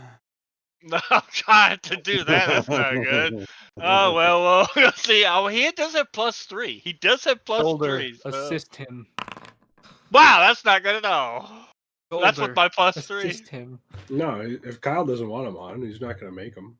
Augustius. Fizz, assist him. Augustius is importantly, prominently walks up to Kyle and, in an attempt to mount him, fails the scramble. Maybe one too many times. Like fails to scramble up him one too many times for it to not look at least a little bit embarrassing, but eventually is able to get up there. He like brushes, his robe off and clears his throat as he, it's like nobody saw that. Nobody saw my failure about the Giants Did fight. Jason see that? Of course. Yes. I mean, everyone paying saw that. attention, It was enough. Yeah. It was enough failed scrabbles. I assume it wasn't quick, given that he failed repeatedly to get on. No. Give him a performance check to Augustius, a performance check to try and act it off. Yeah. There you go. A performance check? Okay. Yeah, how convincing your dust off was, How'd you stick Probably the not landing? very. It's better than I thought it would be. 13. Oh shit. Nice! Oh! Nice! Woo! We did it, Jason baby! does not notice and goes about his business. Nice. Very good. Let's Augustius see. stands at the crest of Alderman. The tallest point. He looks Wait, down at your performance everybody. isn't that good. He's like, No, this is just what he's doing now. Yeah, he's just now he looks ready. He's like, I don't have to walk anymore. This is great. Do you like it up here, Augustius? Well, as a matter of fact, I do have quite a liking to the view. Oh, look at all the ants down there. Oh, yeah. It's a really big difference for us. 'Cause we're so short. Yes. I'm so tempted to become a squid when he talks about ants. Shoulder will pipe up and say, Benson, can I have the map? We will lead. Yes, it is only right for us to lead. You're not even a Draconin. You do not have the right to have this Hey. supremacy. That's Augustius, dude. That's how he be. The two kobolds will lead, and Yeah. Even though they are so very different. Right, Kian? Benson, No, he's in Slumber Shack. Oh shit! Oh no! No. It's only 11:30. Come on now. You tried to rouse him, but you can't speak in there. I can't speak in Slumber Shack. How did he fall asleep? I don't know Probably if he because we're did. He taking might 10 years. He made a sandwich and that was it. I mean, he just He made a had sandwich and it filled him up. had some mead. He had some mead. All right, 3 pings is enough. Oh, 4 pings. I have to make it 5, otherwise it's 5 just pings? 6 I pings? can't. 7 pings? Otherwise it's not Leave complete, the man. leave the Doesn't sleepy ping? crow alone. One for Yeah. each 4 finger. score The and rest are 7 nice people. pings? No. After 5 would be 8. That's the perfect number. it is the infinity. All right. Well, I think it'll be safe to say that you guys are getting ready to depart. Then, the only question is, where is that going? Like, you guys are going to go to basically the first option. We'll say Benson does indeed provide you with the Yeah. the We're gonna list. go closest to longest. So like we're just trying to. Doing a Is it loop. on this map? Like, is it just outside of Sestan City, or is it? Yeah, Like, it's do we have like to go pretty down- close to the border. The first one is, you can get at by uh, essentially going like through the farm pass to the north, and then like kind of in and then up. So you can imagine it's not the same direction as to where you met with the goat lady. It's like you take the first left you can. So it's like here ish. You'd be going in there and to the left or to the west, All and right. then going north from there. Shoulder will lead Kyle that direction, telling the others to follow. All right, so there is one problem that probably we should try to wrangle here. So the Steel Watch was under the sort of direction to protect the caravan, and Fistjaw. If you guys are bringing Fistjaw and the Steeljaw, you can't bring the whole caravan there. Like you could, I guess, but it wouldn't be Steeljaw. practical to path it in, right?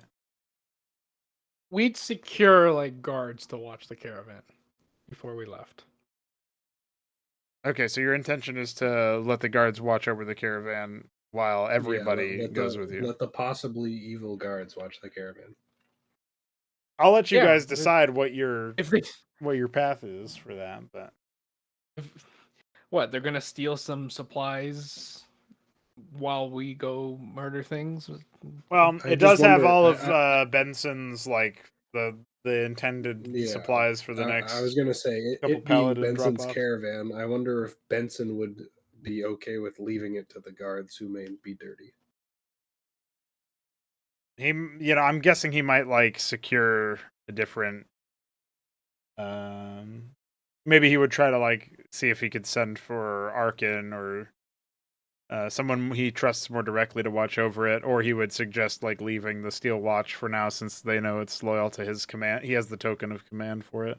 Well, Jason wants to bring the Steel Watch, so that would lead to a point of conflict between him and Steel Watch is a Benson. baby compared to Fistjaw. Just bring the alligator. Bro, this is gonna I can already see now that we're just gonna go on fucking bandit death again. Which we didn't need the Steel Watch for at all. Well, it makes sense to be like I think Jason is just trying to be like cautious basically and like have all the allies. Yeah, I'm just saying, like, logistically if the- bringing them like it's sort of like the same idea that like bringing Fistjaw further inland could be a problem, although in this case it should be fine. It's like practically speaking, you guys have to make sure you have enough logistics and rations and stuff in case like depending on how long this goes. This says it will take like a bit of a maybe 20 to 30 minutes to get to the point. So like judging by what the distance you're reading.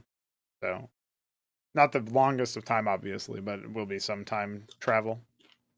Yeah, I think it's fine to let the guards do it because, again, there's unless the whole force is corrupt, Yeah. which I don't think's the case. Yeah.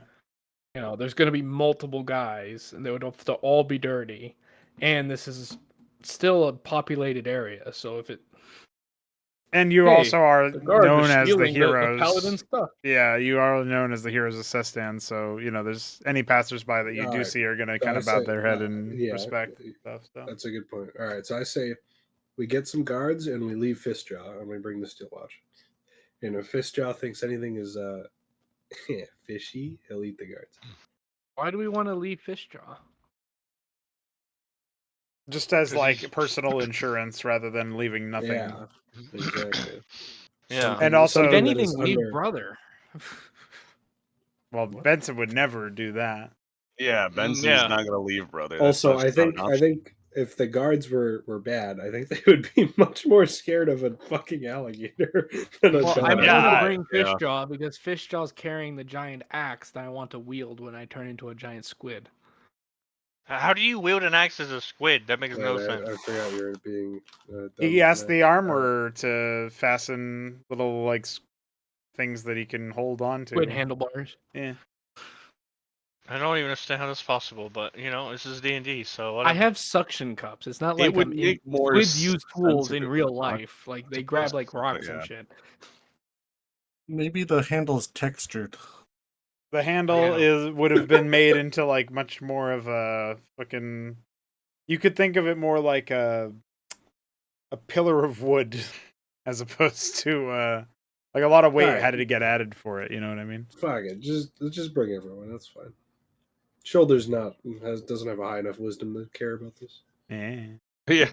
And Fistfizz doesn't even know what you have, so he's not gonna. Yeah, he's Fistfizz just doesn't gonna be know. like, whatever. Doesn't even know why there's a caravan. Yeah, I Right. have high wisdom, but he just wants to get a move on and You're doesn't also want to very- interact with the giant Yeah, animals. you're also very physically high, like on top of Kyle. So Exactly. You're elated at this point. You don't care. Yeah, I am important, as I've been told by the Birdman and my fellow kobold, and right. I am high up. So like I'm not gonna get down for nothing. I like the peak recognition of your importance is the fucking Birdman. Well, it doesn't matter. It doesn't matter who recognizes, as long as it's recognized. It's the great bird Okay. lord, of course. Yes. So He's we the get, bird we get, lord. We get, He's very important. Yeah, yes, sir. You're a bird lord. That's right. we get caravan guards then, Sure. and then we set off. There you go. Let's do this. Let's kill something. Yeah, we gotta go somewhere and do something. The paladin is I've hungry. spent for my blood. only 2 level 2 spell slots. Buddy, I have 0 level 1 spell slots, and those are all of my combat spells. Oh my god. Don't worry. Yeah. Augustus is here. Yeah. Well, I have cure a wounds, boys. dude, I cannot wait until I make Kyle really big with enlarge, and Augustus is even higher up. Yes, Augustus, big Augustus. Yes. The world will tremble. Alrighty. Give it a sec here to properly fully load in.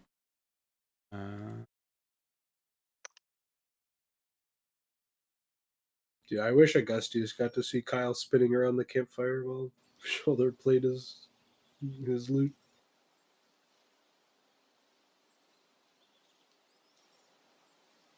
Okay. Eventually, without much ado, with the sun hanging at a little bit after midday, you all make the trek through the northern pass and eventually find yourselves in the northwestern part of the forest around Sestan. This is near to the markings of where there were reportedly this is a patrol point, near to a patrol point. But there's a strange stench in the air.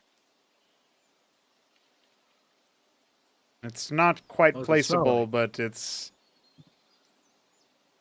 as if someone were to have spoiled an otherwise pleasant smelling scent. Doesn't smell anything oceanic, right? No, it's like the smell of decay, but in a funky way. Oh god, they're making spider beer. If there are any spider deaths, dude, it's gonna be a long day. I will. This must be purged. This entire By report. fire be purged. So I will say. See it? I will say, without having Benson here, kind of sucks. I don't know if we can't get his attention. He's really not bad. Just Does anybody have his an phone early number? night. Dude, let me speak in Slumber Shack, or can you just pull him in here? I could, but maybe that'll be enough. I can't shit. believe we don't. We Can you need hear to me? like exchange homies' phone numbers. We should all have each other's phone numbers. Oh Like, shit! Benson! Bro, Benson! That was Hey, pretty whoa! good. Need you. I'm here. Ah, shit. Oh my goodness! There it is. Finally. Let's go. Speaking, he shall come. Very cool. That's You right. went into the sleepy bed. Yeah, you were in the AFK channel, so we thought you were lost forever. Where there are silences, there are thirps. What did you say? Where there are What did you say? silences, there are thirds. I think that's what he. I see. That was He's What the hell are you? What are? We might need to get to the wrap up He's a phase, boys. This might be. It is a therapy forever to be known only to the paladins of the Thandar. no, dude. He's fine. He's just waking up. He's good. Yeah, I don't know if he's good. I don't know. We're in the forest. and we Benson, got would you guards like to? taking care of Would you him. like to continue to go try and kill something? Well, you could do that. You could wait till next session. Benson probably wouldn't do anything that further splits up the group. No. Wow, that's so helpful. I was asking Wow. if you would like to keep playing or go to bed. It is almost midnight, so. You big dummy. Goodness gracious alive. Bless your heart. Bless your Fall heart. asleep again.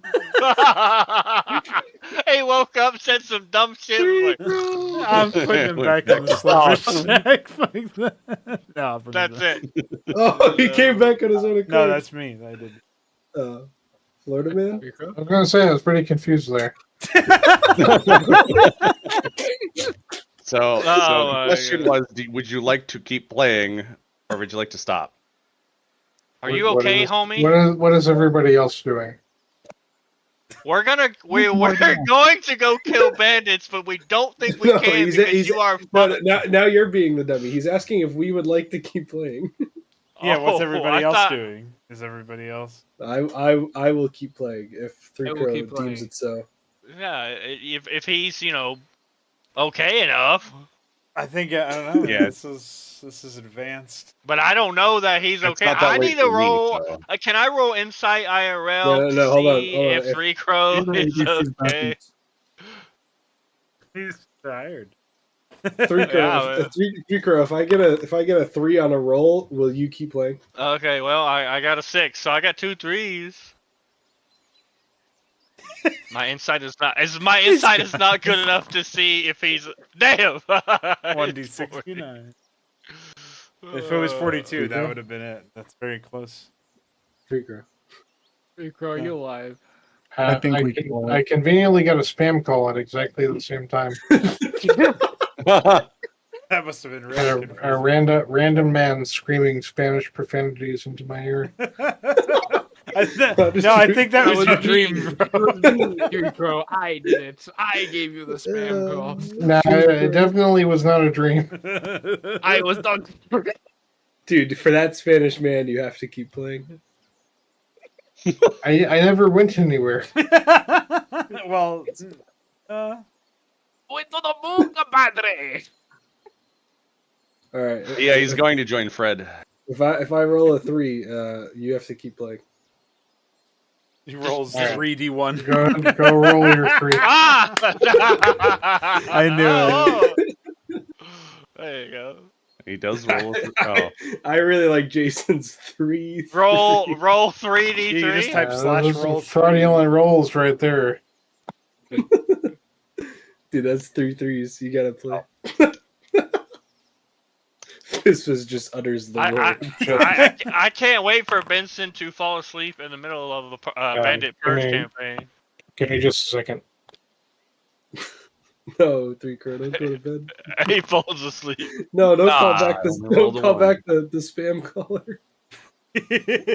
Call back this. What is happening tonight? I don't even understand. The fact that you asked him if he would like to keep playing or go to sleep, and he actually went to sleep in response. That's so funny. This is even better than I was literally like, would Benson like to go do something or would he like to go to bed? And he was like, Benson will not split up the party. And you're like, what's what the fuck? Does not answer the question. That is Yeah. listen, guys. That does feel like a strong sign. I'm sorry, boys. I think it's probably best that we cut it early You gotta tonight. believe in the All right, I'm back. See? Dude, he sounds so much more awake. Are you good to continue? Yes. All right. Benson, Okay. There it is. Benson, Continue. blink if the evil forces are casting dark spells on you. You can't see his eyes, so. Say the ABCs backwards. No. He has to put Yeah, blink. Benson is communicating to you with reaction eyes twice. closed right now. Okay, are you sitting up? Are you away from bed? Are you, never are you went to bed, drinking Ted. anymore? You just Yeah, he just fell asleep in his chair. My kobold name is Bedbed. Continue. Yeah, your kobold. Yeah.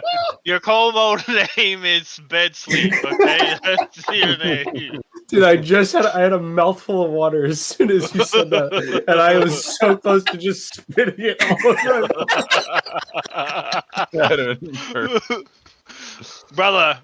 Brother.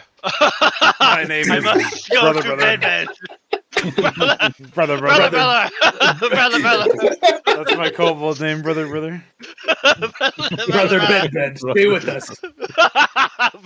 Brother Bed. Brother Bedbed, I must go to sleep. I am tired. I think maybe that's the ultimate sign. I don't No, think dude, this is the energy we need to play this combat. You know this is content. Come on, this is content. Let me just rearrange the puzzle that I had planned. You have a puzzle? Oh hell no, dude. No, keep it. No, keep it. No, do not keep the puzzle. Do not keep the puzzle. We will be here. Muttering random bullshit at the puzzle, hoping it just helps. The answer will be bed. I'm so sorry, guys. I did not realize. My consciousness would affect fate. Dude, Jason is just running off. Can someone He's please make him- leaving. He's flying by. Dude, I can't remove Kyle. Where are you going? Did Jason canonically To run bed, off? man. He's going to bed. He's finding tree to go sleep. He's gonna climb the tree, and go to sleep. On the branch branch, of course. Yeah, he's chitters. His shoulder's gonna chitter Kyle to go west. West. Goodness gracious. West. Charge. And I had too much alcohol for this shit. Dude, the worst part is that there's no shot anyone is still watching the stream at this time of night. No. And that's the worst part. They missed the best of it. They'll see the blood. It's okay. Stream. Stream is over. I like how as soon as I said the word Hey. puzzle, Alexander immediately pulled the fucking ripcord. He's like, I'm out of here. Yeah, we it's have No. you gotta keep up. Yeah, there we go. way. We All right, we let's go. have two viewers on stream. One of them is me. So there's someone. one who of them is witnessed me. the That, autism. it's So- no. I think Godweed's here too somewhere. I hope so. I hope so too. He's getting his $3 worth, dude. We Yeah, absolutely, dude. All right. Yeah. Oh, that was something. Charge Holy fast. Charge fast forward, Kyle. Holy shit! Oh man. Vincent, what are you doing? I'm trying to regain my composure. Trying to remember how to be awake. I kind of. It really sucks because like Look at me. I think puzzles are cool, No, but no, there's no, no it's fucking way we it's can dead. do one right now. Is that a dead of me? Yeah, it sure is. Oh. Okay. Don't know. I gotta suck his soul. All right, guys. No. Thanks for tuning into today's stream. But before we get into any suck soul souling, I think we're gonna. No, I didn't mean it like that.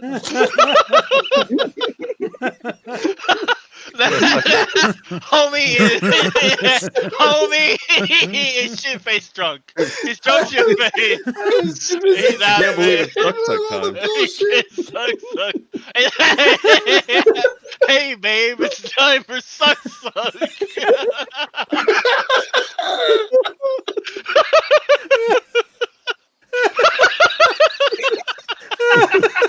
That's right. Thanks for coming, Jeff. After the suck. Captain Jekyll on streams. Fuck! Man, this 3-Crow just got his composure back.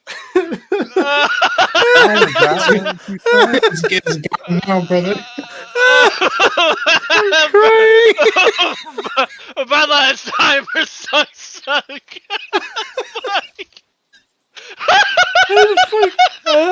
It makes it worse because he's a legit bird and he just he looked at the bird and said suck.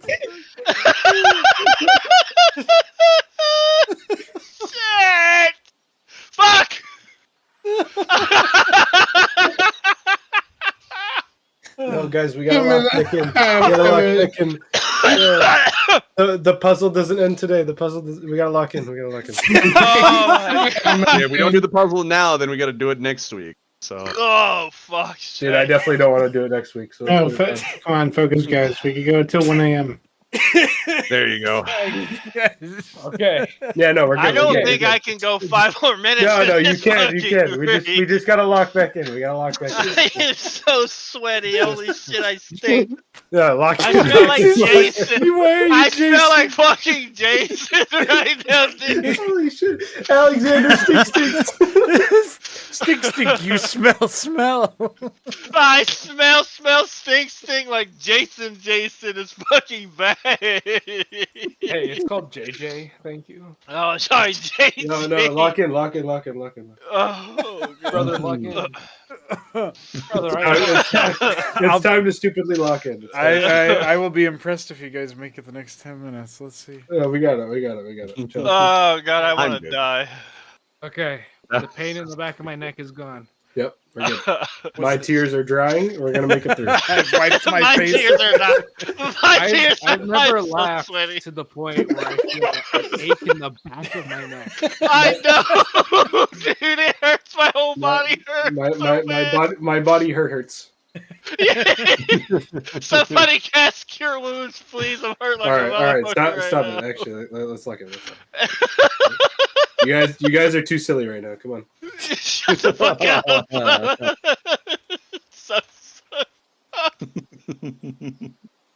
Oh god. Okay, so what DM? Yeah. What do What we does this? see? What does this actually look like? Well, as you guys move up the way, up to a higher level of elevation, you crest the hill and see perhaps one of the sources of the foul decays. The stench becoming all the more clearer. There's a fallen Axebeak, one that a creature that I think everybody in the party will be familiar with, as Fizz and Augustius would have seen it during their time more to the north, but the rest of the party had encountered them directly. These fearsome birds, almost perfectly shaped for war, are not native to the Sestan area, and so finding it demands some kind of explanation. So Augustius and Fizz will be most surprised to see them. Oh yeah. Oh, I remember these. They were on my way to Sestan. In the north. Yeah, we fought them. They were imported by Heron Kull. A fight for Ibnar's arms. By who? Heron Call would have been mentioned in the report. Yeah, It's it's half Oh, elf okay. wizard. Oh, yeah. that's right. I got it. Okay, never It's mind. silly All right. wizard. Shoulder Wizard. will tell Kyle to move closer. And once he gets close enough where it's not like a super far walk, he will hop down and he will approach the creature, the dead creature, and place the Jurgle skull against it to see if its soul still needs to be, or is still to be extracted from the body. You should be detached, so. Nope. That's No, okay. just- Fizz can stay behind, I guess. Okay, if he wants. Oh, to. I can't click on him. Oh no. Don't worry. You guys- All right, and he will. I forget if I had a button for that. My throat hurts. I will place the skull against the body to see if anything happens. The skull emanates faintly, but there's no immediate joy, not any spark that tells you that it has been successful. However, to your surprise, a serpentine agent crawls up the underside of the X-beak. Its its sort of frills engorged with blood. This serpent of the swamp nearby must have been feeding quite a bit. Oh no, it's one of those snakes. Shoulder will back away from it and climb back atop Kyle, saying to the party, "A serpent on the body. They worked with Versalin, I believe. So we should be wary. We may be closer than we think." Hearing that it works reversal, and Jason casts poison spray on the snake. That's a 3. Shit. Poison on the venomous snake. Should we presume that every critter works for this Versalin? No, my spiders, call it wisdom or whatnot, have denied Versalin's offers. Perhaps there are others as well. Clearly, the alligator did too. Fistjaw. You know Fistjaw. Yes, I am well acquainted. And he shakes his head with his jaw. Jason, the swamp serpent that you had struck with your venom, or your poison rather, seems to have reacted to the attack. Its scales seem to pulsate, not unnaturally, but as if it's trying to work out whatever noxious chemicals you have imbibed with it. And it seems to resist your attack in an surprising feat. Yeah. And then a bolt from Shoulder's light crossbow impales it and drops it upon the Axby.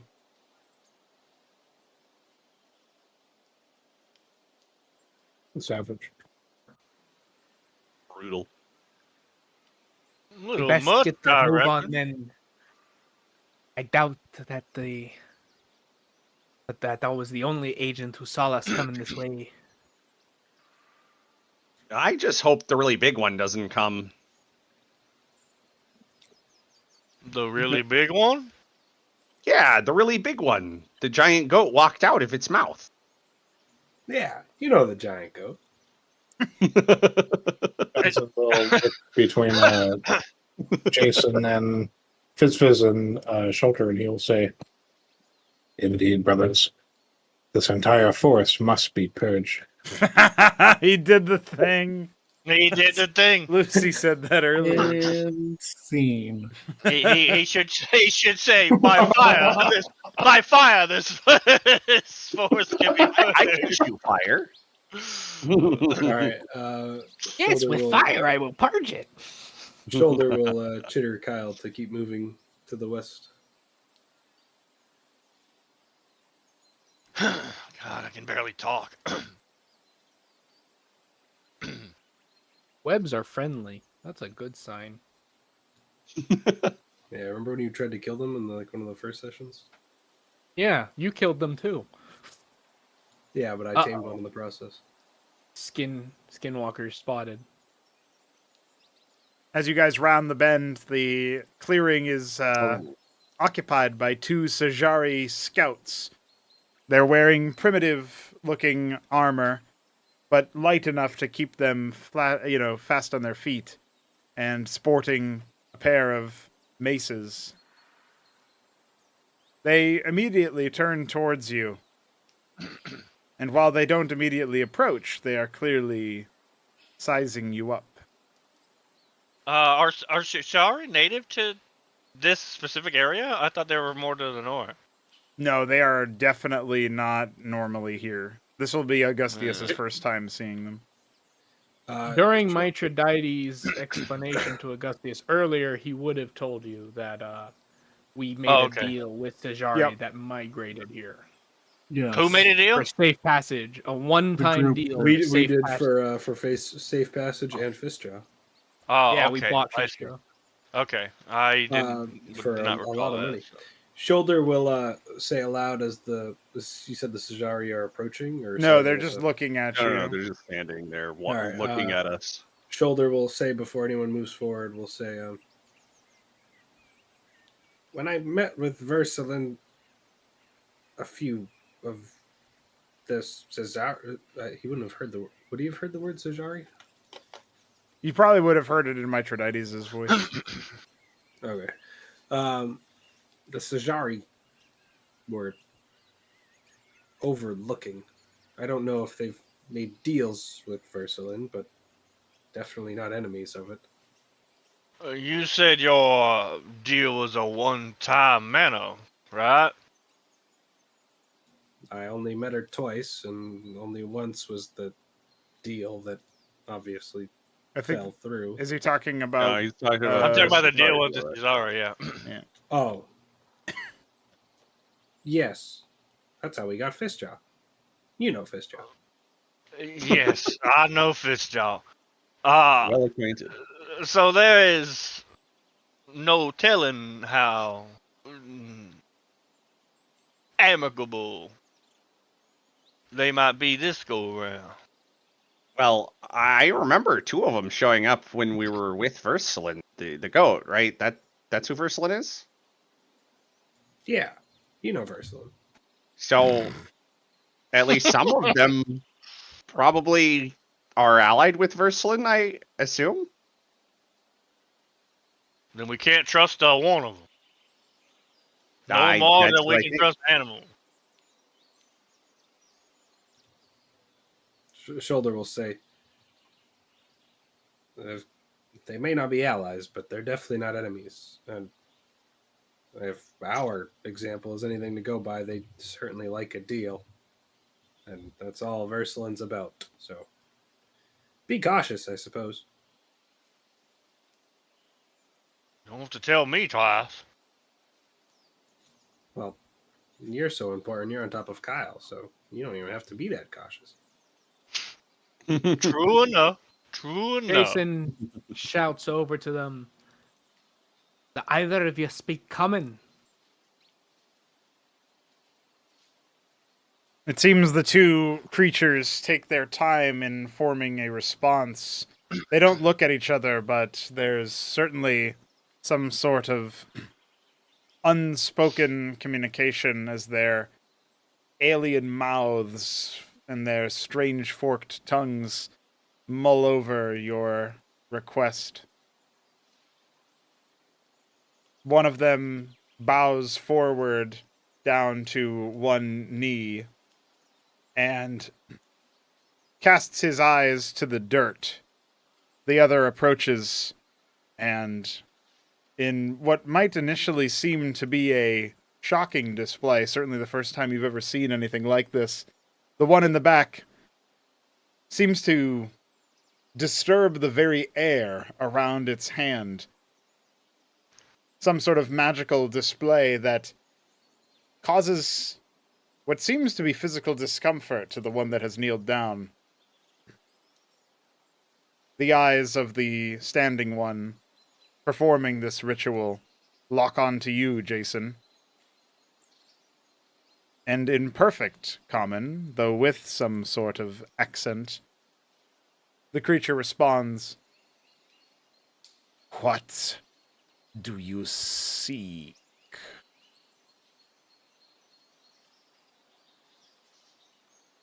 So our official business here was that what we're looking for missing patrols, or are we just investigating in general? The patrol routes and particular points could have been potentially used to ambush the guardsmen or to compromise them in some way.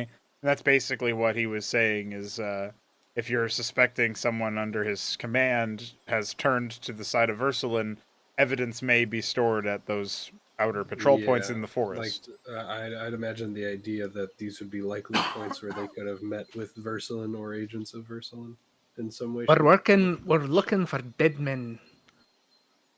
Some folks got lost. And apparently it was around here they were last heard they were going. We see only dead bird and a few dead bandit. You seek bandit? It may give us some leads, aye.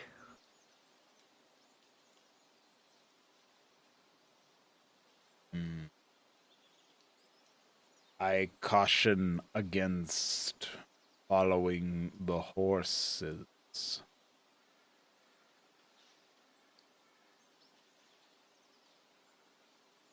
And why would that be? He said that out loud. Yeah. He's saying it in Shoulders. perfect common. Shoulder is utterly convinced that the wild horses are agents of Versalin. Big Bird, didn't you say something about horses earlier? Shoulder will nod, but he'll nod and say, "Yes, I want to see where this goes, though. 1 second." The Sajari says,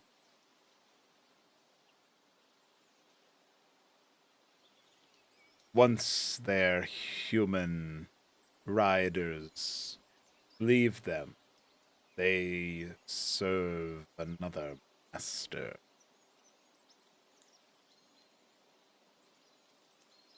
Thank you for the warning, and you can point us in the direction of these dead bandits you mentioned. We'll head on that way and steer clear of horses.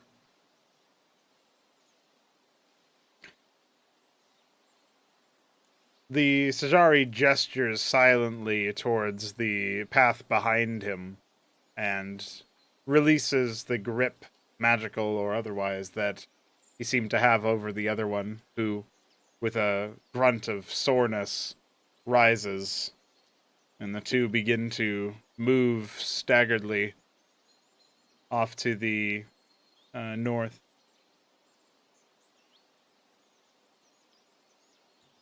All right, lads, let's get moving, Jason says.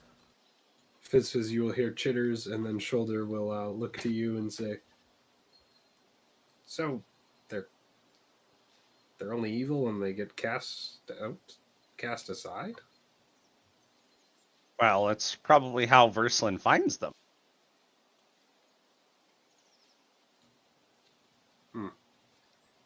I guess vengeance would be enough of a reason to want to join Versalin. Horses, vengeance for their dead riders. Then It sounds like the riders left them. Maybe not died, but I don't know. I guess so.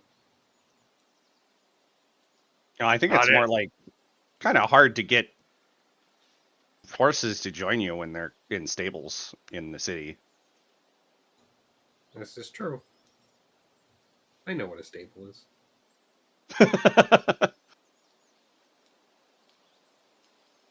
That was just funny to me.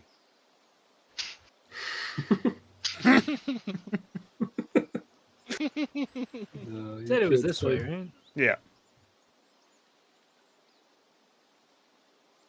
Uh-oh. Horse spotted.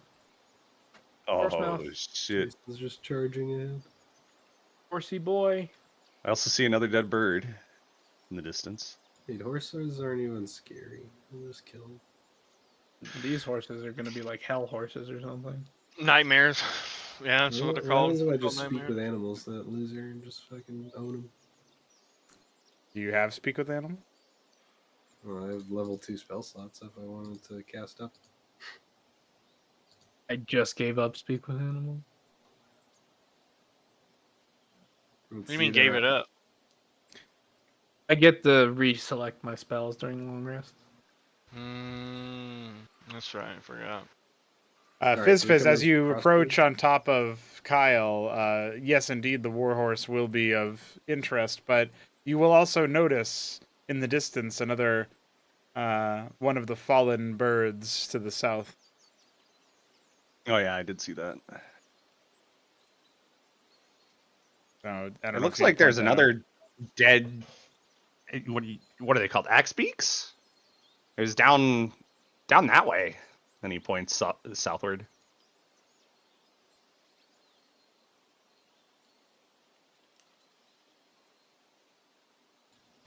Is it saying that to the whole party or? Yeah. Yeah, so this would be if you guys. It's like way down south, so you would have seen it way back, further back. Like Shoulder way is Oh, I thought down that was there. the one we already saw. No, look Nope. if you The look. one we already saw is in the bushes. Oh, okay. Shoulder Well, in is response, gonna Jason will mess- say, I see one of them horses ahead. For now, let's steer clear and investigate the axe beak first.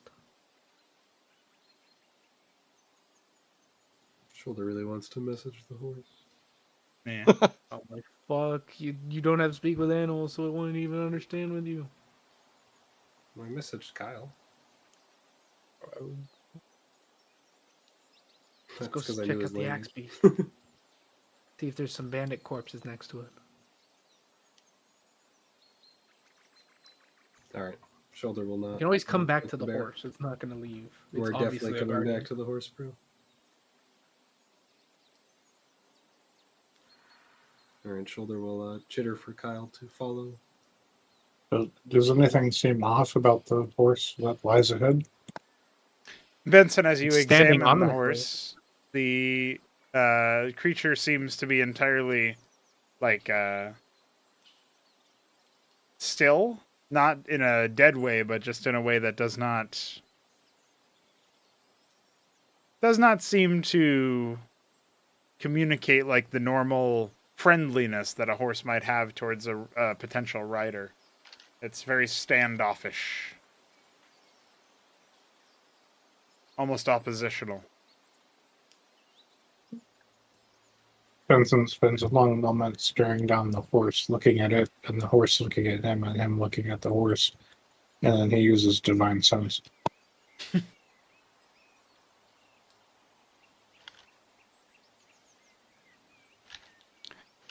There's a change in the air, Benson, as you channel your divine sense.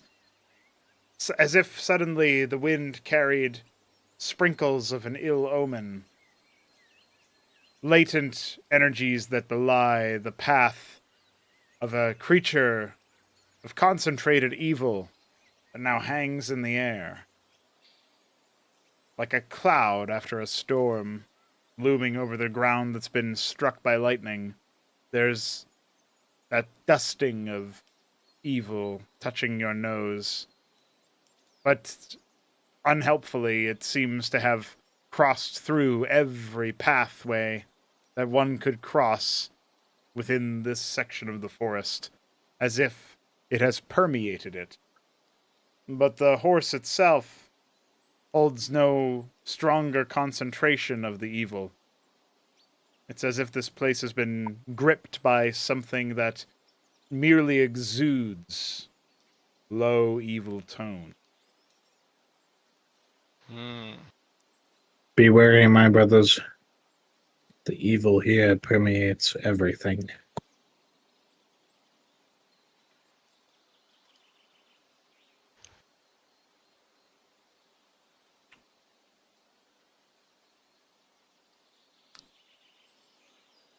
Kyle Should Oh, go ahead. do we kill the horses or leave them be? I would like to talk to one first. Maybe we can convince them that not to be evil anymore. Jason will motion for Shoulder to message him. Shoulder will do so and say, "Hello." You can oh, Jesus, I'm becoming around. You can conduct a brief. You can conduct a brief interrogation of the beast. But my vote, if it counts for anything, is that we cut them down as agents of Arsalan and just keep on moving. With a message back, he'll say, "That seems like the likely option, but a quick talk." And he'll turn to ask Kyle to move closer to the horse. Wait, we're going to investigate the bird first. Oh, okay. We'll turn to ask Kyle to investigate the bird. Alrighty. Bird time for the bird lord. Bird time. The bird lord summons all to the bird. Can't wait to place my skull against this bird. I examine the bird. The bird has suffered significant physical wounds. It seems to have been sliced and bludgeoned by martial weaponry. No. It's entirely possible that this creature was felled by some of the bandits that were spoken of earlier. Shoulder will pincer skull that motherfucker.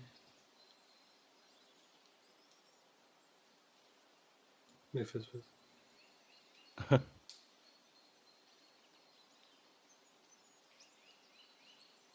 Alright, give me an Arcana check.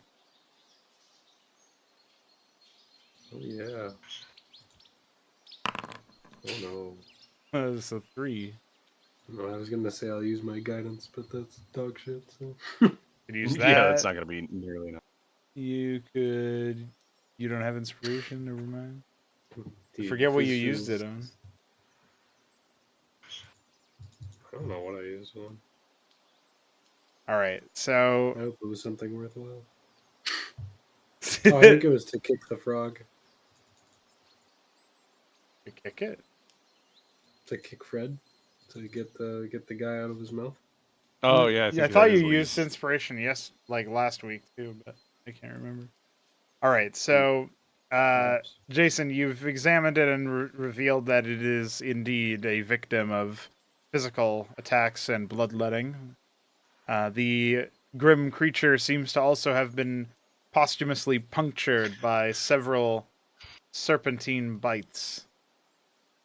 Shoulder, the skull of Spencer and Tyrell, your former owner, seems to spark to life for just a moment, but this time a bit more ponderously, as if it was searching for something but had arrived moments too late to acquiesce. This creature's spirit was here, but it no longer lays. As if this creature had only passed recently. Yeah, so the shoulder will pull the skull away, and the skull will dim a little, and shoulder will say, "It died recently. I was just a little too late to help it move on. Perhaps we should keep going down the path."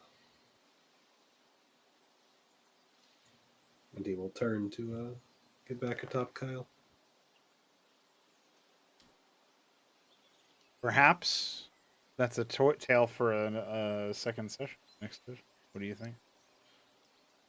I see those bandits right there. Can't we just go look at them real quick? Go look at them real quick. Dude, the easiest cliffhanger, pro, is we go investigate these bandits real quick, and then I we, don't think yeah, that's real quick, and then real we quick. go. I go message the horse, and the horse tells me some real deep dark shit, and that's how you. End. Yeah. Okay, but what if the horse doesn't have anything to say to you? Then it's a really funny cliffhanger. The horse is like, don't talk to me. Oh, Benson's wandering away. He's on the march. He wants to get back to the horse. Yeah. I was gonna do something, but I could wait till next time. Yeah, it's okay. My eyes are getting heavy. I've had a lot of alcohol and too much laughter. Well, what's Benson So gonna if we- do elsewhere since he's still with the horse or in the area where the horse is?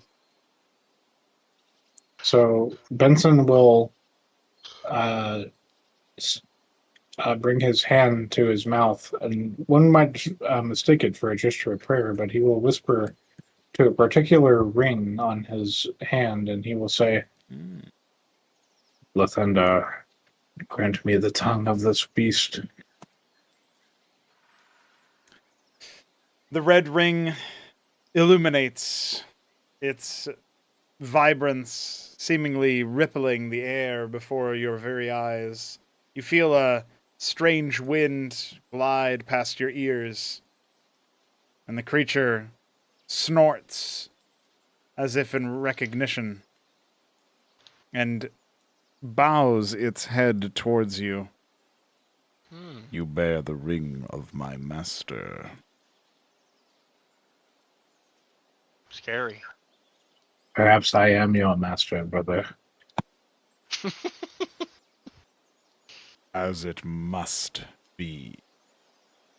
And the war horse moves toward. Eh? Why does the war horse sound like that? That's a scary ass horse, bro. You should. Well, he is a big war horse. I mean, but yeah, but that's a scary son of a bitch. You should have met the 30-foot tall gorilla. Your master is no more, brother. I have taken his place. And now I have come to undo the grief that he has done upon you and your kin. I can't believe he's cronking a fucking horse. He's crunking right now. I can't believe that I got out cronked. Like I was trying to get there, and I got. Sometimes Fancy. you just have to it's like talking to women. You just gotta walk up and do it, you know. Well, Embrace I the was trying to cronk. do that. Become the cronk. I was trying to do that post bandit bandit death investigation, but I didn't even get to bandit death investigate. Not yet, you didn't. As Not yet. Benson, as you step close to the horse and the horse steps close to you, a glint in the beast's eye belies more than a simple horse. And wordlessly, the creature's metal armor starts to gleam a strange, eerie green glow. Its tail sprouts into a writhing, whirling flame, and its eyes light up a similar color as what its flesh must be turning to, as this impressive and intimidating beast seems to be some kind of elemental horse. Is it a nightmare? It's like a demon horse. A fire mare right now. That's right. Well, this does match exactly the steed that Heron Call rode into the cave, so... Well, Oh my damn. God, I forgot Heron Call had a horse. So you have revealed your true nature, brother. And for Brother. what?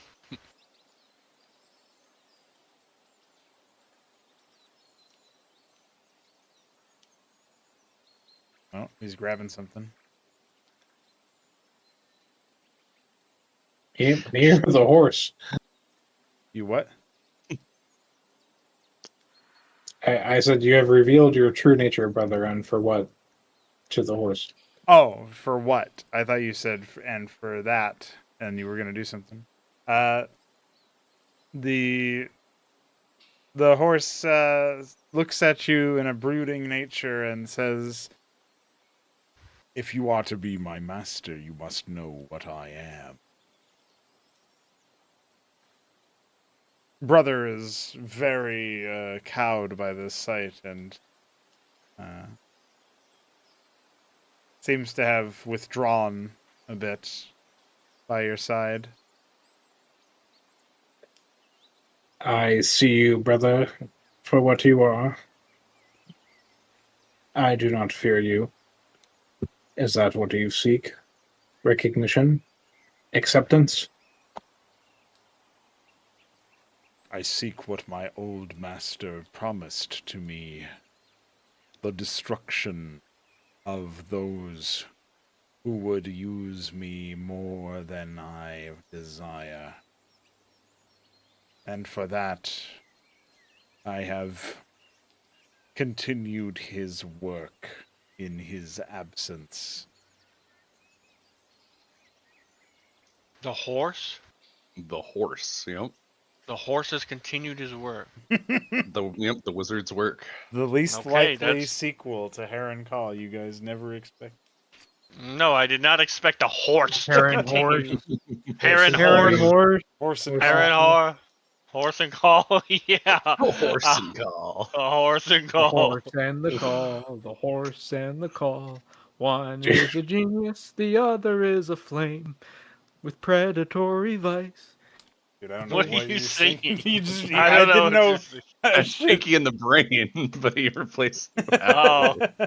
Oh, I see. Total Bandit Death Investigation. Dude, I never would have imagined that the Starfather was actually Deputy Dad. I still think, despite everything, that is an acceptable cliffhanger. Please do not denigrate the Starfather in such a way. Well, Dirk will be very sad. the planets just aligned to ask me if I was looking for a horse.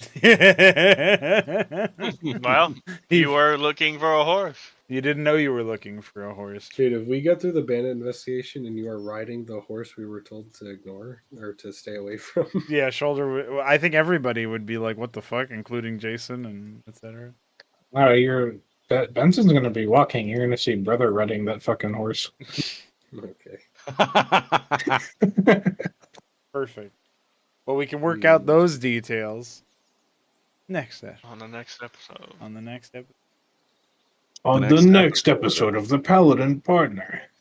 And his silly See, friends. we made some progress. I appreciate that Luciferius as Mithridates was more like he spoke up a few more times than normal. I appreciate that, Lucy. Thank you. Yeah.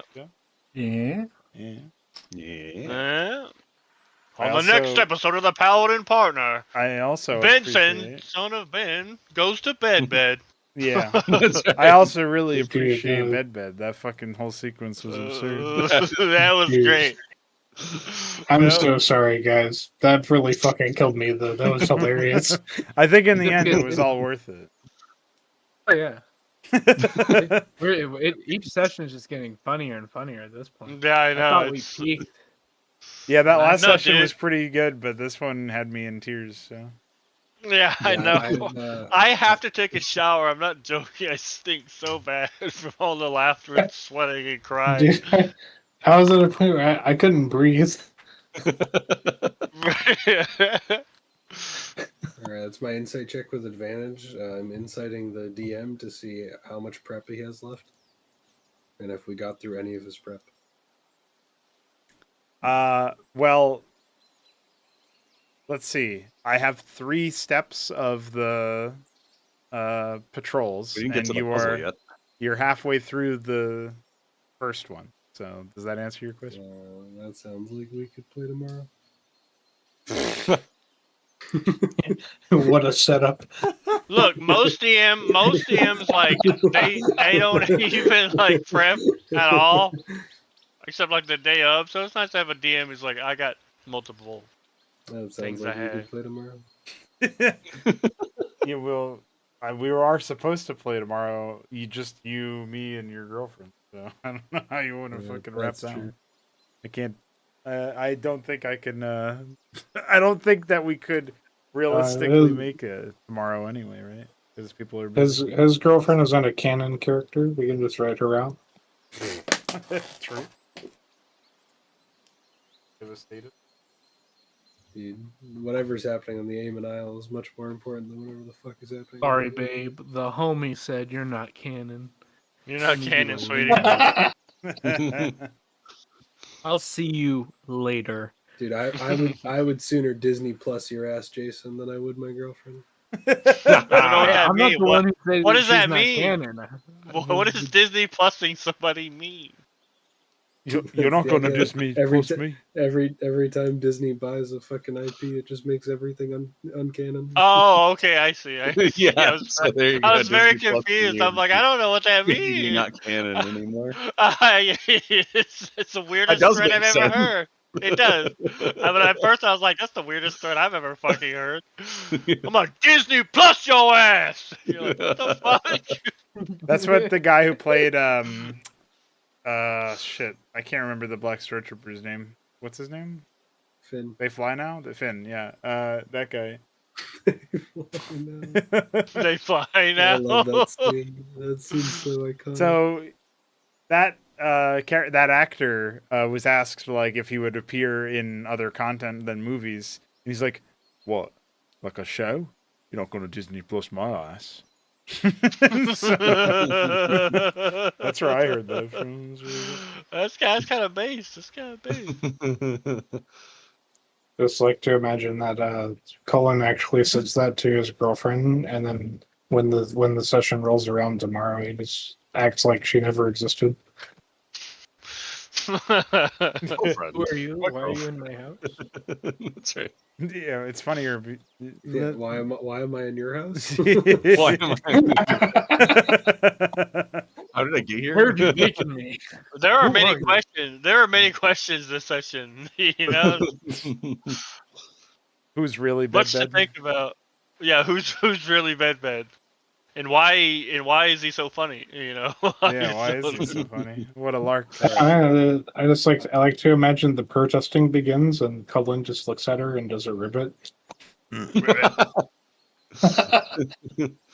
I'm sure the Paladin partner will get to a combat next session. Yeah, we will definitely if we pass the puzzle. You know, if we pass the puzzle. If Three Crow fucking befriends the horse, the puzzle might pass itself. Yeah. Well, I'm gonna love it will if Benson befriends the horse and then everybody catches back up with him and they just have not a single fucking clue how he did it because nobody knows that he has the ring. Yeah. That's one of his Kronk tricks. So, yeah, we're just gonna assume you cronked it. Yeah. There are too many animals in this party as is. Okay, like I don't need a horse too. No, we don't need. Well, tell that. That's what this party does. Everybody needs a horse. Everybody just collects animals in this party. Well, that's Deputy Dad frequently requests if anybody is looking for a horse, which now we know why. He was Heron Call the whole time. A horse, a kingdom, my kingdom for a horse. I guess that's what's happening. He'll be Hoofer instead of brother. Yeah, Hoofer, what are you doing, Hoofer?